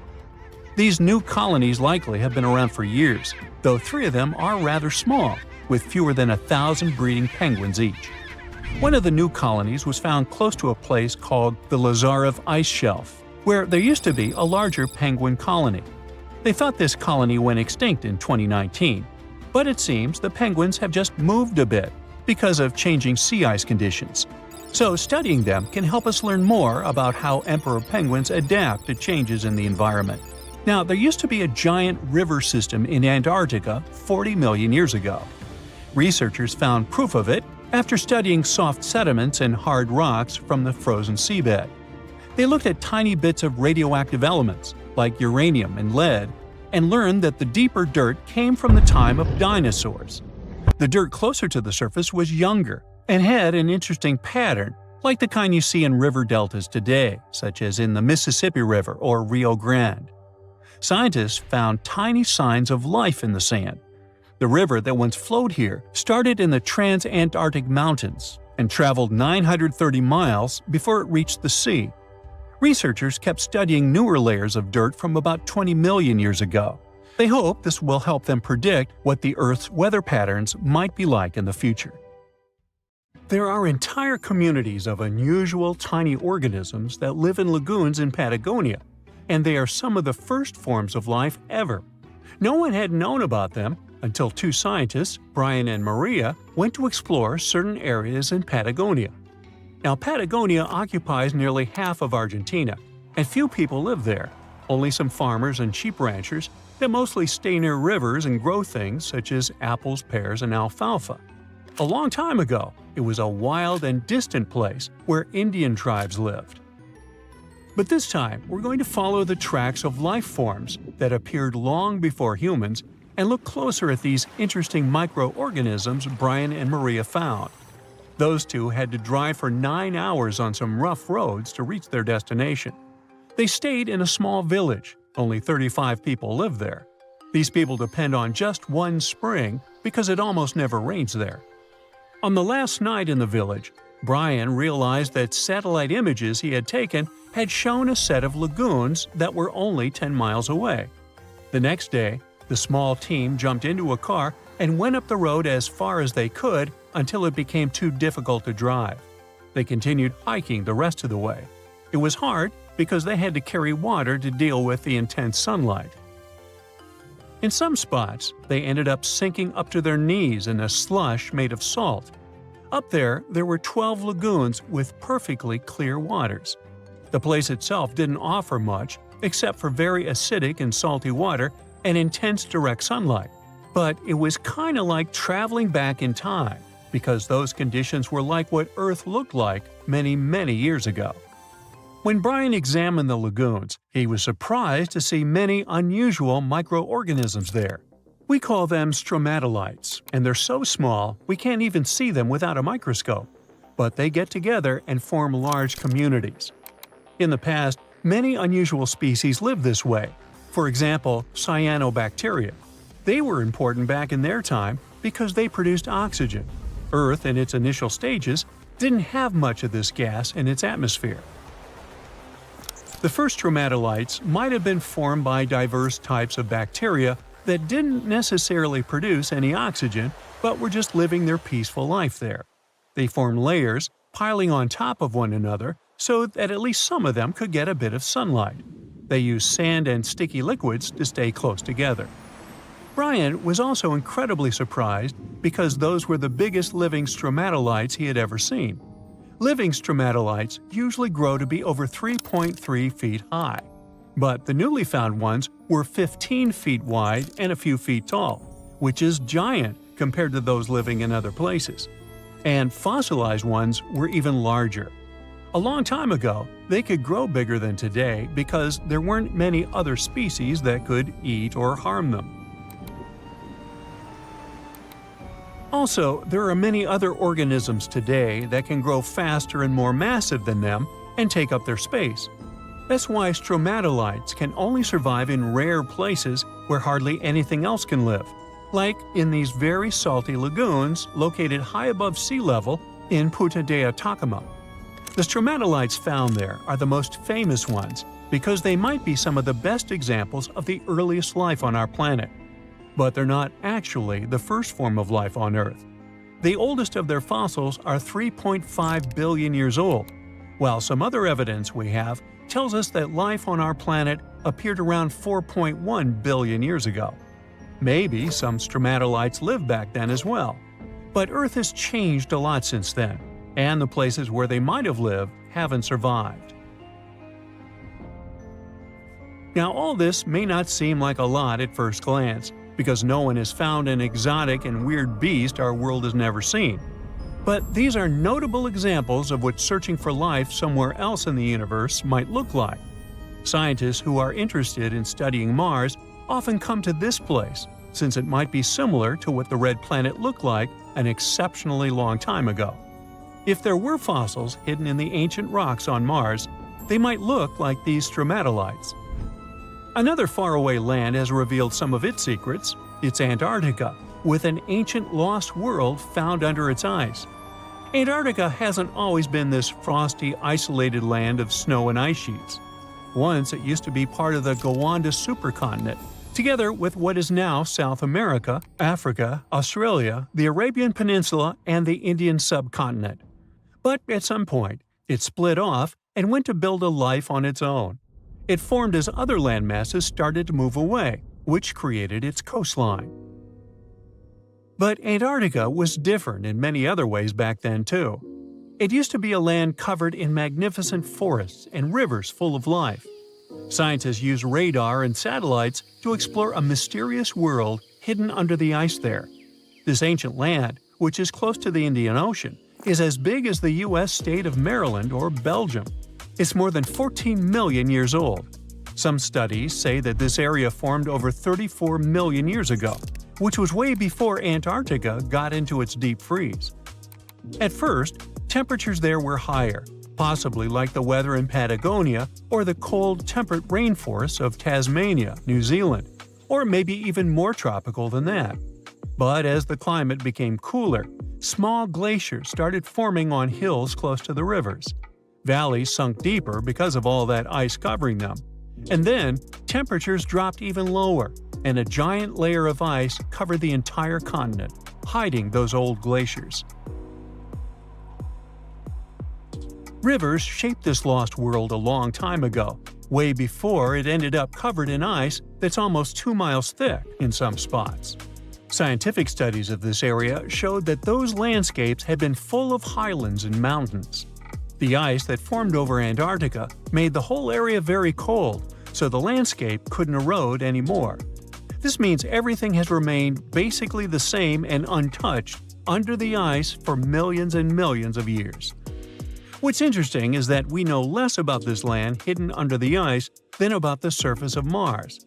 One way to explore it would be to drill through these ice sheets to check for samples of sediments below. They could tell us more about the ancient flora and fauna frozen underneath. It's not a new method. A similar method was used to collect 2-million-year-old samples in Greenland. Australia has a secret world too. Ancient organisms were found hidden in rocks in the northern parts of the continent that are about 1.6 billion years old. These microscopic things are part of a family called eukaryotes. The members of this family that exist today include plants, fungi, animals, and even those tiny organisms with just one cell, such as amoeba.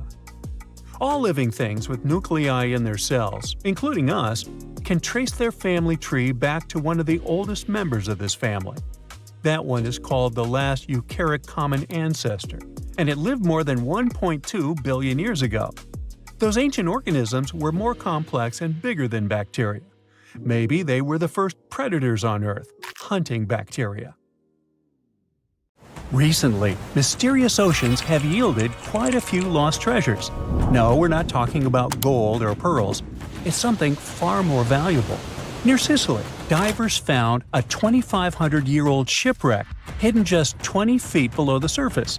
It's so ancient that experts aren't sure what it was made of. That takes us all the way back to the time full of political intrigue, conflict, shipbuilding, and discovery. But first, wait. The remains of the boat were only 20 feet below the surface? That's not deep at all. Almost every amateur diver could reach that depth. How could it stay hidden for 25 centuries? Well, the ship wasn't sitting out in the open like some movie prop. Over time, storms and shifting currents buried it under layers of sand and rock, disguising it as just another lump of seabed to anyone swimming above. The only reason it was discovered was the high-end scanning technology. Researchers basically played high-tech hide-and-seek using sonar to pick up straight lines and patterns that the sand had been hiding for centuries. The ship dates back to the 5th or 6th century BCE. Now back then, Sicily wasn't just an island known for Europe's tallest volcano, Mount Etna. It was one of the most important places in the Old World. Back then, the Mediterranean was the world's superhighway, and Sicily was the toll booth. The Greeks came in from the east, building colonies all along the coast. The Carthaginians pushed in from the west, fresh out of North Africa. Cities like Syracuse became powerful, while Carthage backed its own rival towns. This led to plenty of standoffs, alliances, and even some naval battles, since controlling Sicily meant controlling trade routes. Back then, trade was everything: olive oil, wine, fancy ceramics, and metals. The Greeks and Carthaginians were competing for about 350 years. The mystery of the sunken ship only deepens. Was it a warship, a trader, or something else entirely? We don't know who built it or what the cargo was. Archaeologists aren't even sure what type of wood it was built from. That's how fragile and degraded it is. What they do know is that the hull was built using a super rare on-shell technique. Normally, ships start with a frame and then planks go on top. But not this one. The builders joined the planks edge to edge first, like a giant wooden puzzle, and added the ribs for support afterward.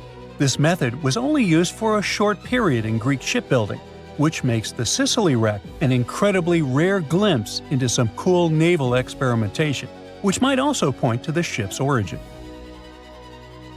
But that's not the only thing. Divers also found several anchors nearby. 2 of them were iron anchors shaped like upside-down T's, which probably came from the 7th century CE, more than 1,000 years after the ship had sunk. This means that there is still more to uncover. The ship isn't some random lucky find. It's part of something called the Kawakana Project. It's a long-running digging into Sicily's underwater past that's been going on since 2017. The mystery ship might be the biggest catch so far, but the team is going on expeditions every year, discovering something new and significant. However, that's not the whole story. We have 3 more recent findings worth discussing. First up, let's head west across the Mediterranean to Spain, where an almost identical story played out. Off the coast of Murcia, archaeologists pulled out something incredible: a 2,600-year-old Phoenician ship called Marzaron II. Divers actually spotted it back in the 1990s, But instead of lifting it right away, the team decided to let it stay in place. Archaeologists often prefer to leave wrecks like that if they're stable and protected. Better to have an old shelf stable than to crumble it by moving it. Well, that worked until last year, when the sand started shifting, leaving the wreck exposed to waves, current, and decay. That's when archaeologists gave up and carefully lifted it plank by plank, like uncovering a dinosaur skeleton, only to piece it back together. However, here's the important part. Unlike most similarly old wrecks that crumble into pieces, Marzaron II is remarkably well preserved from bow to stern. The Phoenicians who built it were legendary sailors and traders. Long before Rome, these folks were cruising around the Mediterranean bringing cedar wood from Lebanon. They also traded glassware, wine, olive oil, and their priciest item, purple dye. It was so expensive that only the rich could get their hands on it. They might have been the first to use the North Star for sailing, letting them cross waters that others were too scared to sail. Now, let's jump continents to Africa, off the coast of Kenya. Here, archaeologists may have uncovered a wreck tied to one of history's most famous explorers, Vasco da Gama, a Portuguese sailor who, in 1498, became the first European to reach India by sea. That single trip opened the direct spice trade route between Europe and Asia, making Portugal rich and powerful. The ship in question is believed to be the São Jorge, part of Vasco da Gama's famous final voyage. Records say it sank off the Kenyan coast during a storm, and the wreck divers found under coral reefs seems to be of the right era. If confirmed, it could be one of only 8 Portuguese ships from that time still resting in the Indian Ocean. It's like stumbling across one of the missing chapters of a book about the age of exploration. Unlike the Spanish wreck, this one hasn't been lifted out of the water. It's still lying there. Instead of hauling it up, they want to make the wreck a museum for divers. Sounds pretty awesome. That's the stuff that inspires you to pursue this hobby. If you think these finds only happen to professional archaeologists, well, you're wrong. Because the next discovery wasn't made by a team with advanced sonars and stuff. Nope, it was made by a dad and his 5-year-old daughter on a simple fishing trip in Wisconsin. What they found might be the George L. Newman, a wooden schooner that had been lost since 1871. That year, the ship ran aground in heavy smoke from the Peshtigo fire in Wisconsin, the deadliest wildfire in history. But it happened on the same day as the more famous Chicago fire, so we didn't hear about it. Anyway, for more than 150 years, everyone assumed the Newman had been lost forever. But moving sands revealed the remains right there beneath the shallow waters of Lake Michigan. It might not hold sailing secrets, but it's another time capsule, this time from American history. Anyway, to bring this story to a close, what was the oldest shipwreck ever discovered? Well, back in the 70s, some divers exploring near the Greek island of Dokos stumbled upon what turned out to be the oldest known shipwreck in the world. Unfortunately, the ship itself didn't make it. Everything made of wood, like the hull, as well as ropes, was long gone. But what remained was cargo. The seabed was scattered with hundreds of clay pots, vases, and other ceramic pieces, all from around 2700 to 2200 BCE. This era is known as the Early Helletic period, a time when pyramids in Egypt were still under construction. Along with the ceramics, archaeologists found stone anchors and millstones. That's some of the first proof humans were trading by sea. So even though the Dokos wreck doesn't have intact planks or masts, it shows us something bigger. Humans were sailing and trading far earlier than many once believed. It's not treasure in the pirate sense, but in terms of history, it's priceless. In the end, it turns out the ocean is basically one giant storage unit for human history. Unlike what you can find underground, you know that there's a tragic story behind a ship sinking. These wrecks could tell us how people lived, traded, and traveled. And the best part? With today's underwater robots and scanning gear, we can explore the ocean in ways divers alone never could. There could be fleets